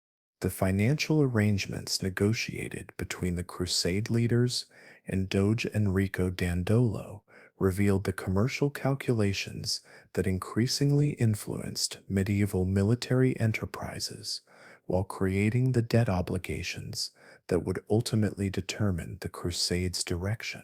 The contract signed in 1201 CE committed Venice to provide transportation for 33,500 crusaders in exchange for the enormous sum of 85,000 marks of silver, an amount that assumed participation levels that were never achieved. The shortfall in crusader numbers and corresponding reduction in available funds created financial crisis that made the expedition dependent upon Venetian goodwill for its continuation.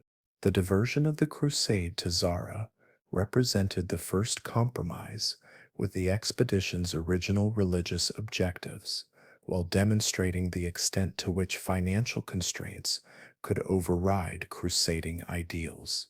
The Venetian demand that the Crusaders assist in the recapture of this Dalmatian city, which had rebelled against Venetian authority, provided a solution to the financial crisis while serving Venetian commercial interests. The papal excommunication of the participants for attacking a Christian city created religious crisis within the crusading movement, while revealing the tension between crusading ideology and practical political necessities. The involvement of Alexios III Angelos in the Crusades' affairs provided the pretext for the expedition's ultimate diversion to Constantinople, while demonstrating how Byzantine internal political conflicts could be exploited by foreign powers seeking to advance their own interests. The young prince's promises to reunite the Orthodox and Catholic churches provide substantial financial subsidies to the crusade and support the expedition's ultimate objectives in the Holy Land, created compelling reasons for Crusader intervention in Byzantine affairs. The legitimacy of his claims to imperial authority provided legal justification for what was essentially an act of foreign aggression against a Christian empire. The first siege of Constantinople in July 1203 CE revealed both the military vulnerabilities of the great city and the effectiveness of combined Venetian naval operations with Crusader land forces. The attackers' ability to breach the harbor chain and establish positions along the Golden Horn demonstrated that Constantinople's legendary defensive advantages could be overcome through coordinated assault by determined enemies. The success of the initial assault in placing Alexios IV on the imperial throne seemed to justify Crusader intervention while creating expectations of rewards that the restored emperor would prove unable to fulfill. The popular uprising that resulted in the massacre of Latin residents of Constantinople in 1204 CE created the immediate justification for the Crusaders' final assault on the city, while revealing the depth of popular hostility toward Western Europeans that had developed during previous decades. The inability of Emperor Alexios IV to fulfill his promises to the Crusaders had created tensions that exploded into violence when anti-Latin sentiment within the city combined with frustration over imperial policies. The murder of Alexios IV and the elevation of Alexios the Ducas eliminated any possibility of negotiated settlement while providing Crusader leaders with grounds for claiming that their agreements had been violated. The sack of Constantinople that followed the city's capture on April 13th, 1204 CE, represented one of the most devastating cultural catastrophes in European history, as Western Crusaders systematically looted treasures that had been accumulating for nearly 9 centuries. The destruction of libraries, churches, and artistic treasures eliminated irreplaceable cultural heritage, while the systematic stripping of imperial regalia, religious artifacts, and commercial goods reduced the greatest city in the Orthodox world to a shadow of its former magnificence. Contemporary accounts described scenes of destruction and sacrilege that shocked even hardened warriors while creating lasting resentment among Orthodox populations throughout the former Byzantine territories. The establishment of the Latin Empire represented an attempt to transplant Western European feudal institutions to the Eastern Mediterranean while creating governmental structures that could maintain control over predominantly Orthodox populations. The election of Baldwin of Flanders as Latin emperor demonstrated the Crusaders' commitment to establishing permanent political control over their conquests, while the division of Byzantine territories among various Western leaders created feudal relationships that connected the new empire to Western European political systems. The appointment of a Latin patriarch of Constantinople symbolized the religious transformation that accompanied political conquest.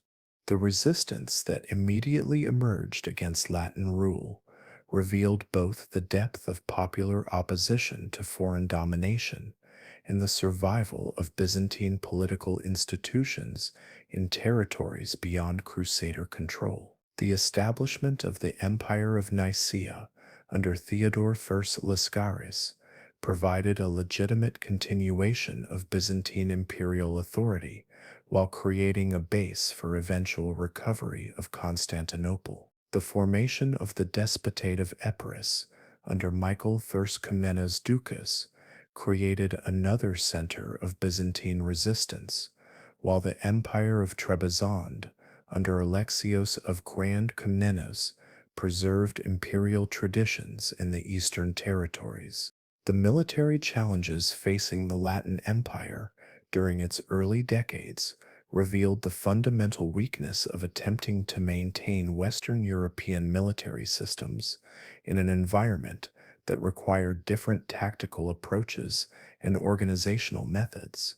The devastating defeat suffered by Emperor Baldwin at the Battle of Adrianople in 1205 CE, where Bulgarian forces under Tsar Kaloyan achieved complete victory over Crusader heavy cavalry, demonstrated that traditional Western military techniques were inadequate for warfare in the Balkans and Anatolia. The emperor's capture and death created immediate succession crisis while eliminating experienced military leadership. The economic consequences of the Fourth Crusade extended far beyond the immediate destruction of Constantinople to affect trade relationships, monetary systems, and commercial networks throughout the eastern Mediterranean. The Venetian acquisition of 3/8 of Constantinople and strategic commercial positions throughout the former Byzantine territories provided the Maritime Republic with unprecedented commercial advantages while eliminating Byzantine competition in crucial trading sectors. The disruption of traditional trade routes and the destruction of manufacturing centers created economic dislocations that would require decades to repair. The religious implications of the Latin conquest created permanent divisions within Orthodox Christianity, while establishing precedents for papal claims to universal ecclesiastical jurisdiction that would influence church state relations for centuries. The subordination of Orthodox clergy to Latin ecclesiastical authority generated resistance that often took the form of popular uprisings, while creating martyrs whose memory would inspire future opposition to Western domination. The systematic replacement of Orthodox bishops with Latin appointees eliminated traditional religious leadership while creating ecclesiastical structures that lacked popular legitimacy. The survival of Byzantine culture and institutions in the successor states demonstrated the resilience of imperial traditions while providing foundations for the eventual restoration of Byzantine authority. The court culture that developed in Nicaea preserved imperial ceremonial and administrative traditions while adapting to changed circumstances that required more flexible approaches to government. The scholarly activity that continued in Orthodox territories ensured the preservation of classical learning and theological traditions while creating new works that would influence intellectual development throughout the Orthodox. The diplomatic relationships that developed between the Latin Empire and various European powers revealed both the international recognition of Crusader conquests and the practical limitations facing the new regime in maintaining its territorial control. The papal support for the Latin Empire provided religious legitimacy while creating expectations of ecclesiastical subordination that generated tensions with Crusader secular authorities. The alliances developed with various Western European kingdoms provided potential military support while creating obligations that strained the empire's limited resources. The gradual recovery of Byzantine power during the first half of the 13th century reflected both the weakness of Latin resistance and the effectiveness of Orthodox military and diplomatic strategies. The expansion of Nicaean authority throughout Western Anatolia eliminated Latin territorial control while providing resources that supported subsequent campaigns in Europe. The diplomatic relationships established with various European powers created alliances that isolated the Latin Empire while providing legitimacy for Byzantine restoration efforts. The final collapse of the Latin Empire in 1261 CE represented the culmination of decades of Byzantine resistance while demonstrating the ultimate impossibility of maintaining Western European political control over Orthodox populations without overwhelming military superiority. The recapture of Constantinople by Michael VIII Palaiologos marked not only the restoration of Byzantine imperial authority, but also the beginning of a new phase in the empire's development that would be characterized by reduced territorial extent and modified international relationships that acknowledged the changed strategic environment of the later medieval period. The restoration of Byzantine authority in Constantinople on July 25th, 1261 CE marked both a triumphant vindication of Orthodox resistance to Latin occupation and the beginning of the empire's final historical phase, during which successive Palaiologos emperors would struggle to maintain imperial dignity while confronting challenges that would ultimately prove insurmountable. Michael VIII, Palaiologos, whose strategic brilliance had enabled the recapture of the imperial capital, found himself ruling an empire that had been permanently transformed by the Latin interregnum. The territories under direct imperial control had been reduced to Constantinople and its immediate environs, portions of western Anatolia, and scattered strongholds in Greece and the Aegean Islands, while the empire's economic resources had been severely depleted by decades of warfare and territorial fragmentation. The immediate challenges facing Michael VIII required careful balance between restoration of imperial authority and accommodation to the changed political landscape of the 13th century. The emperor's attempts to restore traditional governmental structures had to account for the reality that many former imperial territories remained under the control of rival Greek successor states or Western European powers that had no intention of acknowledging renewed Byzantine sovereignty.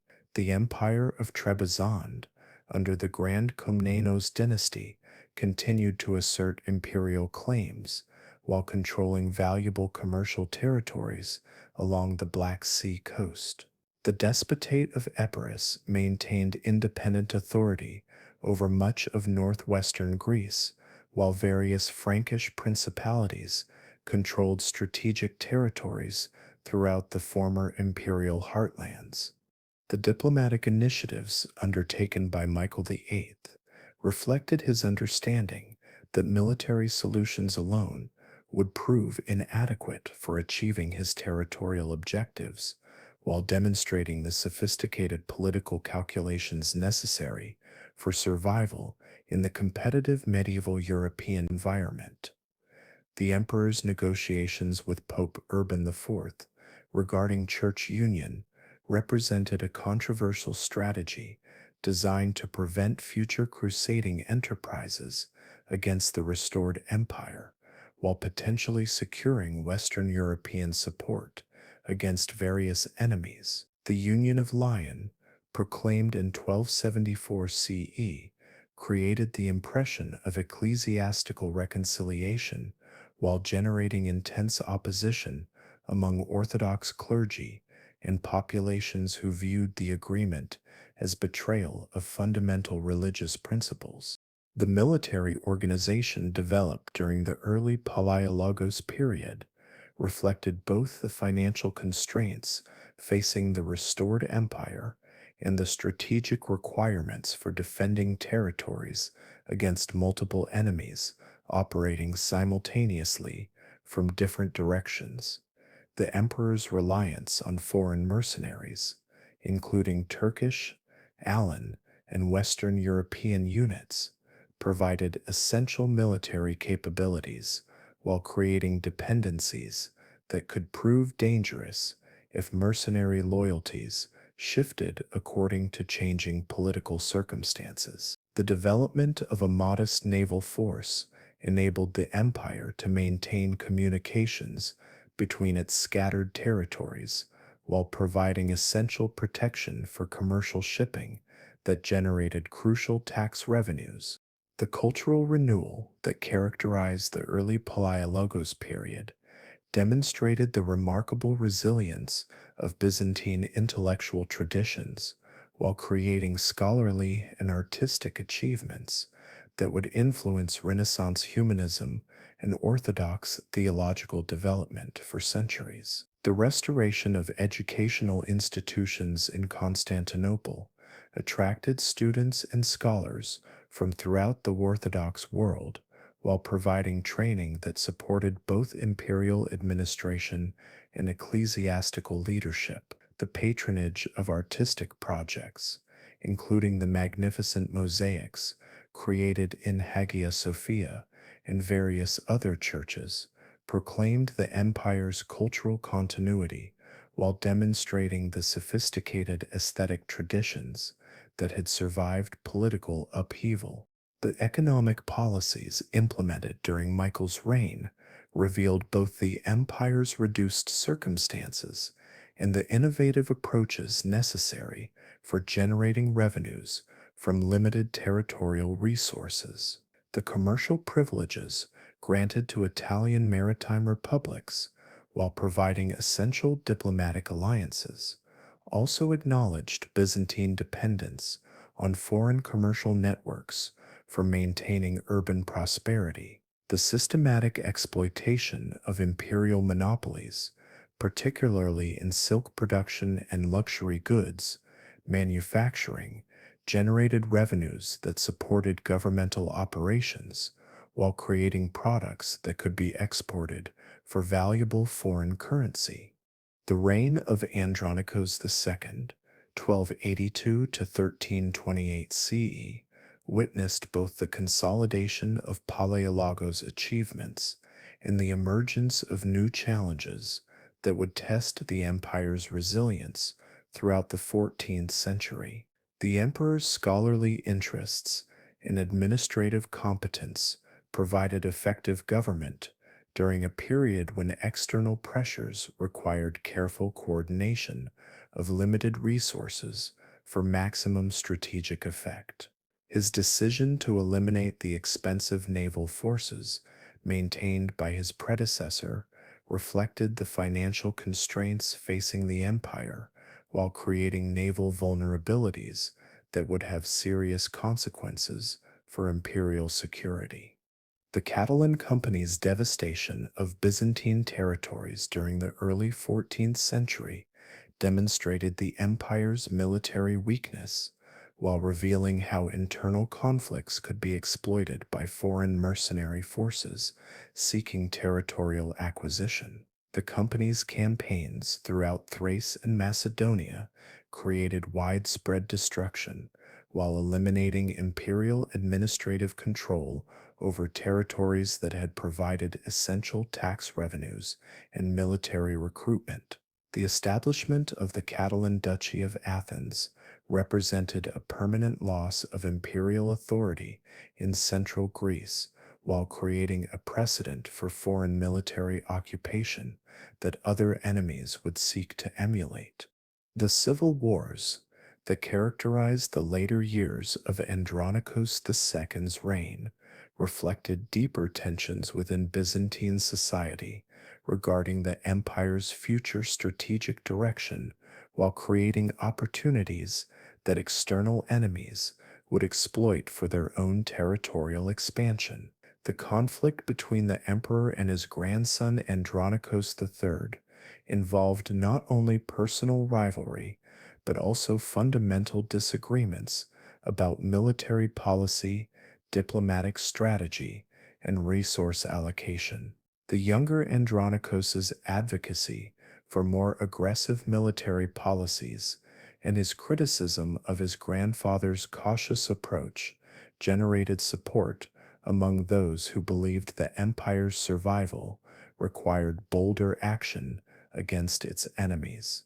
The rise of Ottoman power during the late 13th and early 14th centuries represented the emergence of the most formidable threat to Byzantine survival, as Turkish nomadic traditions, combined with Islamic religious motivation and sophisticated military organization, created a expansionist state whose territorial ambitions directly threatened the empire's remaining Anatolian territories. The early Ottoman leaders, including Osman Tess and his son Orhan, demonstrated exceptional strategic vision while building military forces that could effectively exploit Byzantine weaknesses. Their systematic approach to territorial conquest, involving both military pressure and diplomatic inducements to encourage local population submission, proved remarkably effective in reducing imperial authority throughout northwestern Anatolia. The capture of Bursa in 1326 CE provided the Ottoman state with its first major urban center while eliminating one of the empire's most important fortress cities in Anatolia. The city's strategic location, controlling access routes between Constantinople and the remaining imperial territories in western Anatolia, made its loss particularly damaging to Byzantine defensive capabilities. The systematic Ottoman colonization of captured territories, involving the settlement of Turkish populations and the establishment of Islamic administrative and religious institutions, created permanent demographic changes that made imperial recovery extremely difficult, even if military circumstances had permitted such attempts. The Ottoman expansion across the Dardanelles into Europe during the 1350s created direct threats to Constantinople while demonstrating the Turkish state's transformation from a regional Anatolian power into a major force in European politics. The establishment of Ottoman strongholds in Thrace provided bases for attacks against both Byzantine and Bulgarian territories, while creating strategic positions that could support further expansion toward the Danube River. The Battle of Maritsa in 1371 CE, where Ottoman forces achieved decisive victory over a Serbian-Bulgarian coalition, demonstrated Turkish military superiority while eliminating potential allies who might have supported Byzantine resistance.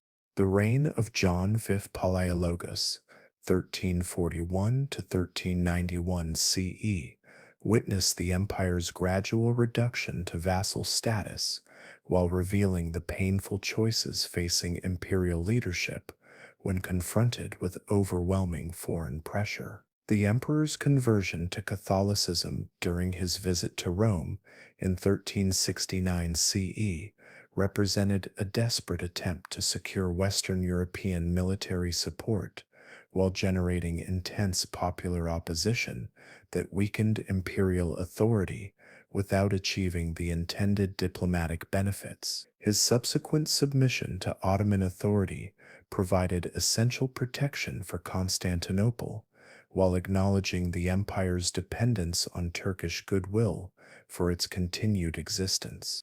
The civil war between John V and John VI Kantakouzenos during the 1340s and 1350s created opportunities that both Serbian and Ottoman forces exploited for territorial expansion, while demonstrating the self-destructive consequences of internal Byzantine conflicts during periods of external threat. The systematic devastation of imperial territories during this prolonged conflict eliminated agricultural and commercial resources while forcing both competing emperors to rely increasingly on foreign military support. The involvement of Ottoman forces as allies of John VI established precedents for Turkish intervention in internal imperial politics that would characterize Byzantine-Ottoman relations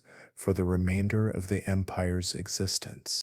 The cultural achievements of the 14th century, including the theological writings of Gregory Palamas and the artistic innovations associated with the Palaiologos Renaissance, demonstrated the continuing vitality of Byzantine intellectual traditions despite political decline and territorial reduction. The Hesychast movement, which emphasized mystical prayer practices and direct spiritual experience, created new forms of Orthodox spirituality while generating theological controversies that reflected deeper tensions within Byzantine society. The artistic synthesis achieved during this period, combining traditional iconographic programs with innovative stylistic approaches, created works that would influence Orthodox art throughout southeastern Europe and Russia. The diplomatic relationships maintained with various European powers revealed both the empire's continuing international recognition and its reduced capacity to influence major political developments. The marriage alliances established with Serbian, Bulgarian, and Russian royal houses provided potential military support while creating family relationships that could be exploited during crises. The commercial agreements negotiated with Italian maritime republics generated essential revenues while acknowledging Byzantine dependence on foreign merchants for maintaining urban prosperity. The reign of Manuel II Palaiologos, 1391 to 1425 CE, represented the last serious attempt to restore imperial independence through diplomatic and military initiatives, while demonstrating the exceptional personal qualities that had characterized the best Byzantine rulers throughout the empire's long history. The emperor's extensive travels throughout Western Europe, seeking military support against Ottoman expansion, revealed both his diplomatic skills and the limited willingness of Western powers to provide substantial assistance to the Orthodox Empire. His scholarly achievements, including theological and philosophical writings that demonstrated mastery of classical learning, proclaimed the empire's intellectual continuity while creating works that would influence Renaissance humanism. The Siege of Constantinople by Bayezid Ive during the 1390s and early 1400s brought the empire closer to final collapse than it had been since the Arab sieges of the 7th and 8th centuries, while the Ottoman defeat at Ankara in 1402 CE provided temporary reprieve that enabled the empire to survive for another half century. The victory of Timur's forces over the Ottoman army eliminated the immediate threat to Constantinople while creating civil war within the Ottoman state that reduced Turkish pressure on imperial territories. The emperor's skillful exploitation of Ottoman internal conflicts enabled limited territorial recovery while providing time for defensive preparations that would be crucial during subsequent Turkish campaigns. The Council of Florence, convened during the 1430s, represented the final attempt to achieve church union with Western Christianity while generating religious and political controversies that would influence the empire's last decades. Emperor John VIII's acceptance of papal supremacy and Catholic theological positions created the impression of religious reconciliation while failing to generate the substantial military support that had been promised by Western representatives. The popular and clerical opposition to the Union of Florence demonstrated the strength of Orthodox identity while creating internal conflicts that weakened imperial authority during the crucial final period of the empire's existence. The rise of Mehmed II and his systematic preparation for the conquest of Constantinople revealed the sophisticated strategic planning that characterized mature Ottoman military organization while demonstrating the technological and organizational advantages that would enable Turkish forces to achieve what centuries of previous enemies had failed to accomplish. The Sultan's personal commitment to capturing the imperial capital, combined with his access to the latest military technology, including massive siege artillery, created unprecedented threats to the city's legendary defensive capabilities. The systematic elimination of remaining imperial territories in Anatolia and Greece prior to the final assault on Constantinople eliminated potential sources of relief while ensuring that the city would face the Ottoman onslaught in complete isolation. The final siege of Constantinople in 1453 CE represented not merely the end of the Byzantine Empire, but the conclusion of a historical epoch that had lasted for more than 1,000 years. The city that had served as the eastern bastion of Christianity and the heir to Roman imperial traditions would fall to forces that embodied the dynamism of Islamic expansion and the technological innovations of the early modern period. The events of those 57 days in the spring of 1453 would echo through European consciousness for centuries, marking the definitive end of the medieval world and the beginning of the Ottoman Empire's dominance over the eastern Mediterranean. The preparation undertaken by Sultan Mehmed II for the conquest of Constantinople demonstrated the sophisticated planning capabilities that characterized mature Ottoman military organization while revealing the extent to which technological innovations had transformed the nature of siege warfare. The Sultan's personal commitment to capturing the city that had resisted Islamic conquest for 8 centuries motivated systematic preparations that addressed both the tactical challenges of breaching Constantinople's formidable defenses and the strategic requirements of maintaining siege operations against a city surrounded by water on 3 sides. The construction of the massive fortress of Rumeli Hisari on the European shore of the Bosphorus provided strategic control over maritime communications while demonstrating Ottoman engineering capabilities. The artillery preparations supervised by the Hungarian engineer Orban represented a revolutionary advancement in siege warfare technology, while providing Ottoman forces with capabilities that no previous besiegers of Constantinople had possessed. The massive bronze cannons constructed specifically for the siege, including the famous basilica that required teams of oxen to transport and crews of hundreds to operate, could deliver stone projectiles weighing over 1,200 pounds against the city's ancient walls. The systematic testing of these weapons prior to the siege demonstrated Mehmed's attention to technical details, while the psychological impact of their thunderous discharge created terror among the city's defenders even before the actual bombardment began. The naval preparations undertaken by the Ottoman fleet addressed the crucial requirement of isolating Constantinople from potential maritime relief, while demonstrating Turkish naval capabilities that had developed significantly since their initial expansion into Anatolia. The construction of a naval base at Gallipoli provided secure anchorage for Ottoman vessels while threatening Byzantine control over the Dardanelles passage. The development of a fleet capable of challenging Genoese and Venetian naval forces in the Sea of Marmara reflected the Ottoman state's transformation from a land-based Turkish beylik into a maritime power capable of projecting force across multiple strategic theaters.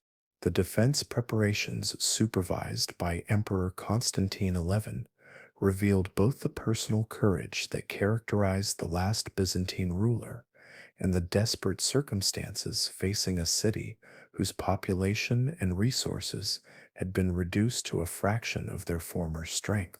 The emperor's systematic inspection of the city's fortifications, his efforts to motivate the small garrison through personal example, and his diplomatic initiatives seeking last-minute assistance from Western European powers demonstrated exceptional leadership during impossibly difficult circumstances. The arrival of Giovanni Giustiniani with a small force of Genoese volunteers provided crucial military expertise, while the presence of these Western soldiers symbolized the limited extent of foreign support available to the beleaguered empire.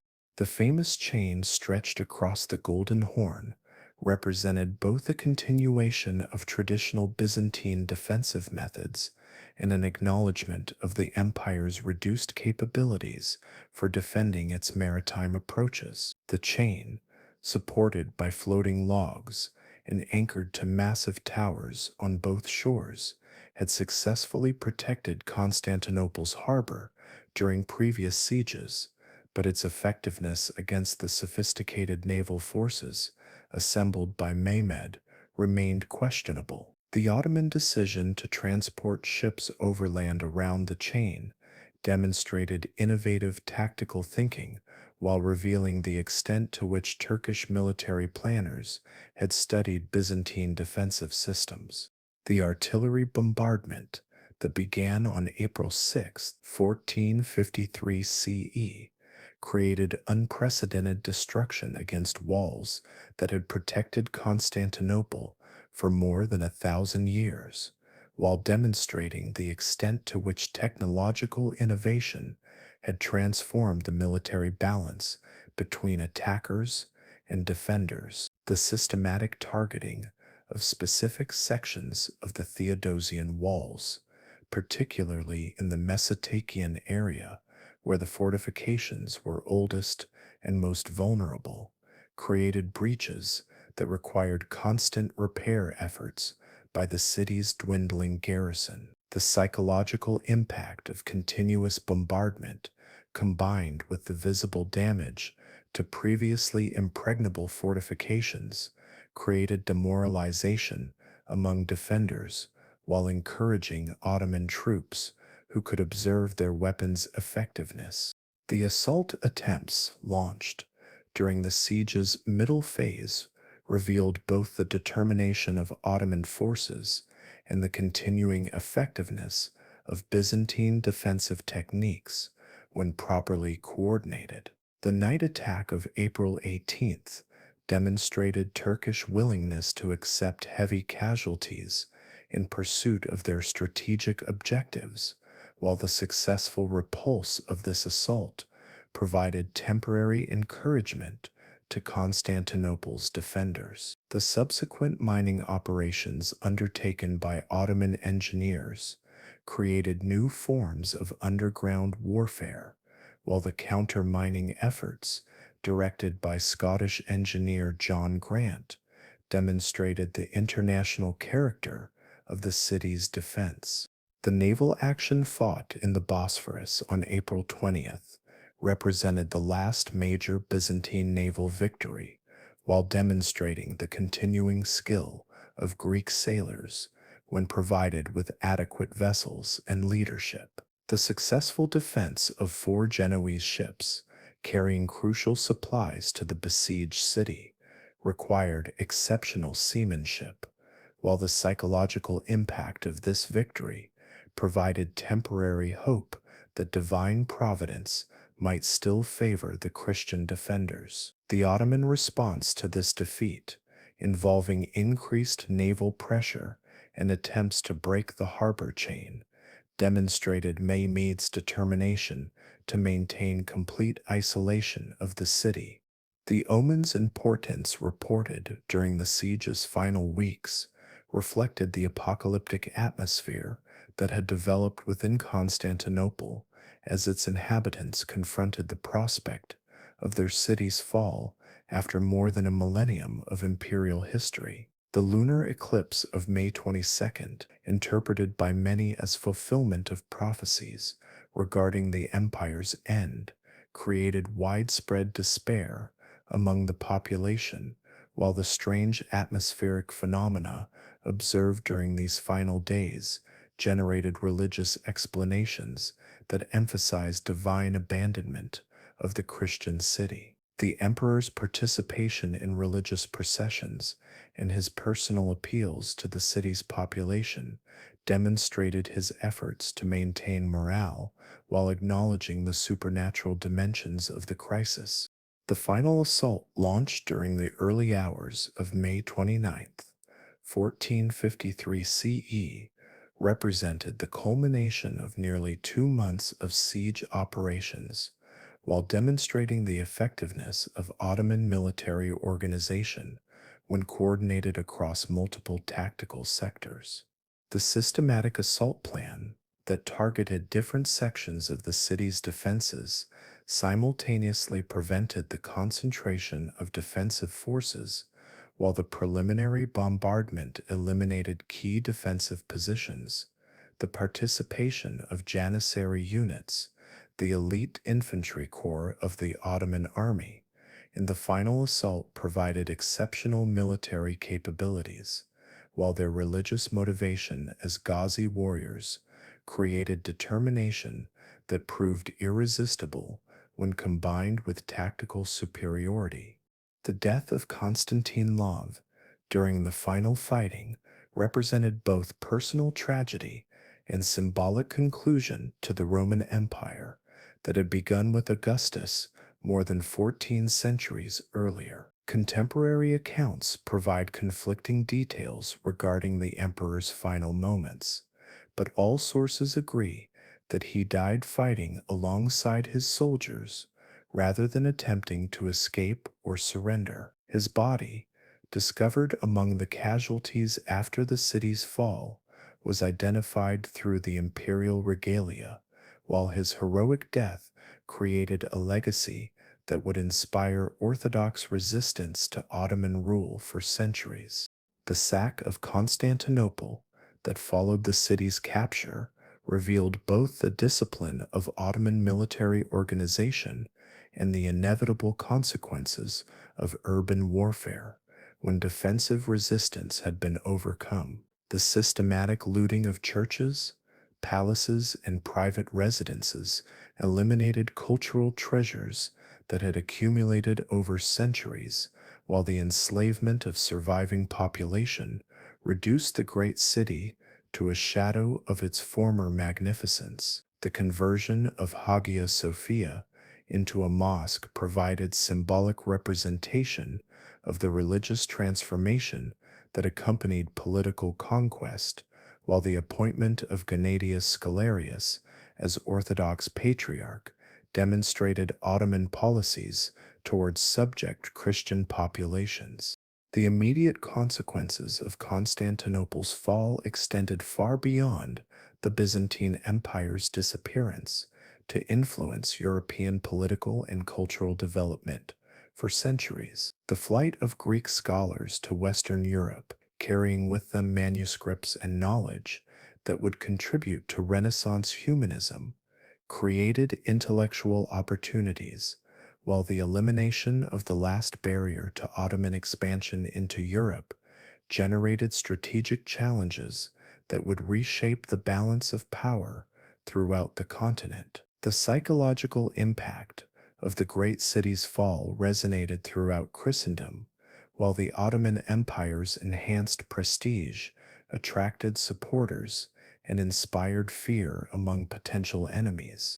The preservation of Orthodox Christianity under Ottoman rule demonstrated both the resilience of religious traditions and the sophisticated administrative policies developed by the Turkish state for governing diverse religious communities. The millet system that granted limited autonomy to religious minorities enabled the survival of Orthodox institutions while creating frameworks for cultural continuity that would influence the development of modern Southeastern European nationalisms. The continuing importance of the ecumenical patriarchate, despite its subordination to Ottoman authority, provided leadership for Orthodox communities throughout the empire while maintaining connections with Orthodox churches beyond Ottoman control. The transformation of Constantinople into Istanbul reflected both the Ottoman desire to create a new imperial capital and the practical requirements of governing a multinational empire from strategically located urban center. The systematic colonization of the city with Muslim populations from Anatolia and the Balkans created demographic changes, while the construction of new mosques, schools, and governmental buildings proclaimed Ottoman imperial authority. The preservation of certain Christian monuments alongside the creation of new Islamic architecture created a unique urban landscape that reflected the complex cultural synthesis of early modern Ottoman civilization. The historical legacy of Byzantium's fall continued to influence European consciousness long after the immediate strategic consequences had been absorbed into the broader patterns of early modern international relations. The development of Byzantine studies as a scholarly discipline during the 18th and 19th centuries revealed the extent to which Western European intellectuals had come to appreciate the empire's contributions to the preservation of classical learning and the development of Christian civilization. The romantic interest in Byzantium that characterized 19th century literature and art created cultural narratives that emphasized both the empire's achievements and the tragedy of its destruction. The question of Byzantine survival possibilities under different historical circumstances continues to generate scholarly debate while revealing the complex interaction of factors that determined the empire's ultimate fate. The demographic challenges facing Constantinople during its final decades, the technological revolution that had transformed siege warfare, and the superior organizational capabilities developed by the Ottoman state created circumstances that made imperial survival extremely difficult, regardless of the specific tactical decisions made during the final siege. Remarkable persistence of Byzantine civilization for more than 1,000 years after the fall of the Western Roman Empire demonstrated exceptional adaptive capabilities, while the empire's final collapse reflected the inexorable forces of historical change that had transformed the medieval world into the early modern period. The Byzantine Empire's thousand-year journey from Constantine's New Rome to the fall of Constantinople represents one of the most remarkable stories of cultural adaptation, political resilience, and spiritual continuity in human history. From its emergence as the eastern remnant of the Roman Empire, through its transformation into a medieval Greek kingdom, and its ultimate confrontation with the rising Ottoman power, Byzantium served as the bridge between the ancient and modern worlds, while preserving traditions that would outlive the empire itself by centuries. The empire's greatest achievement lay not in any single military victory or territorial conquest, but in its preservation and transmission of classical learning during the centuries when Western Europe struggled with political fragmentation and cultural decline. The libraries and schools of Constantinople maintained the works of ancient philosophers, historians, and scientists, while Byzantine scholars continued to develop new forms of knowledge that would eventually contribute to the Renaissance and the emergence of modern European civilization. Theological traditions developed within Orthodox Christianity created spiritual frameworks that would influence hundreds of millions of believers, while the artistic and architectural innovations pioneered in Byzantine territories established aesthetic principles that continue to inspire contemporary culture.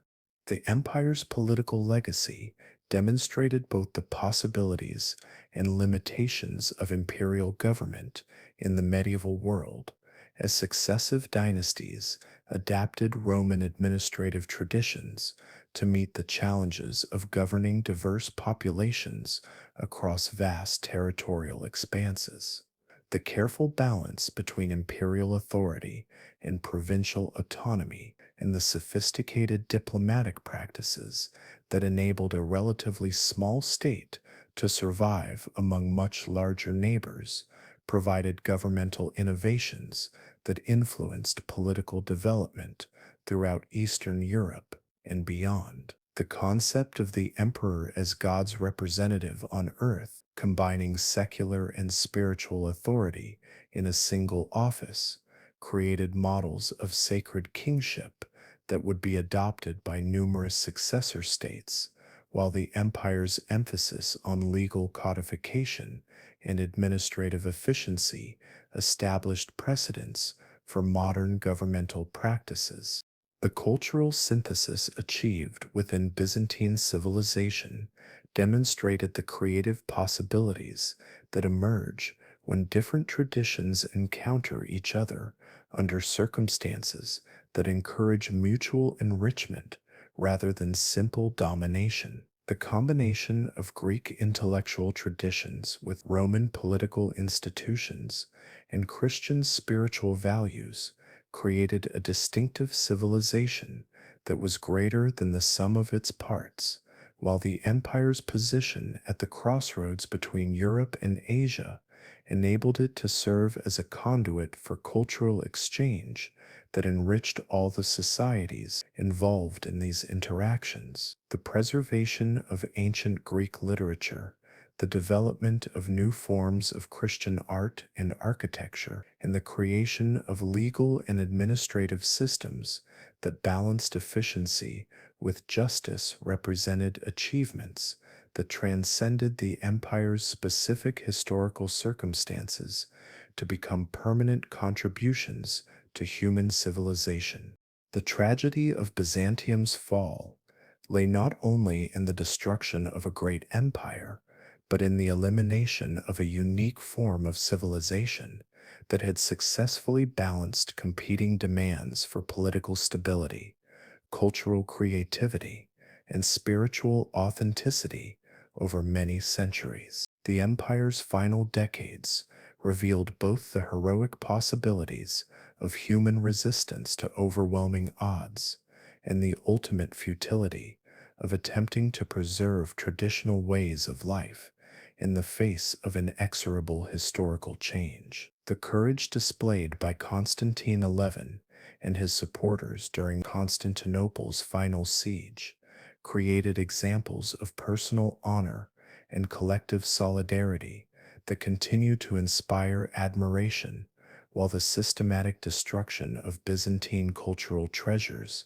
eliminated irreplaceable achievements that had enriched human civilization for centuries.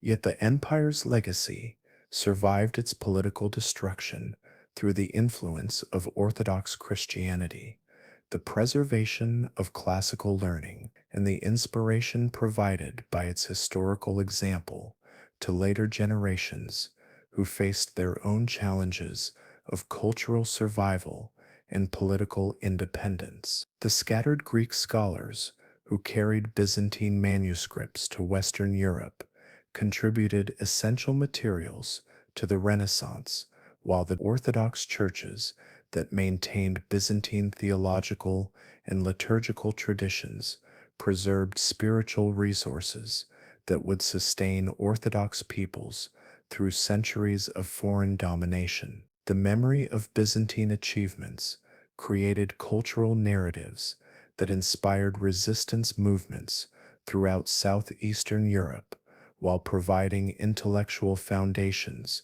for the development of modern Greek, Serbian, Bulgarian, and Russian national identities.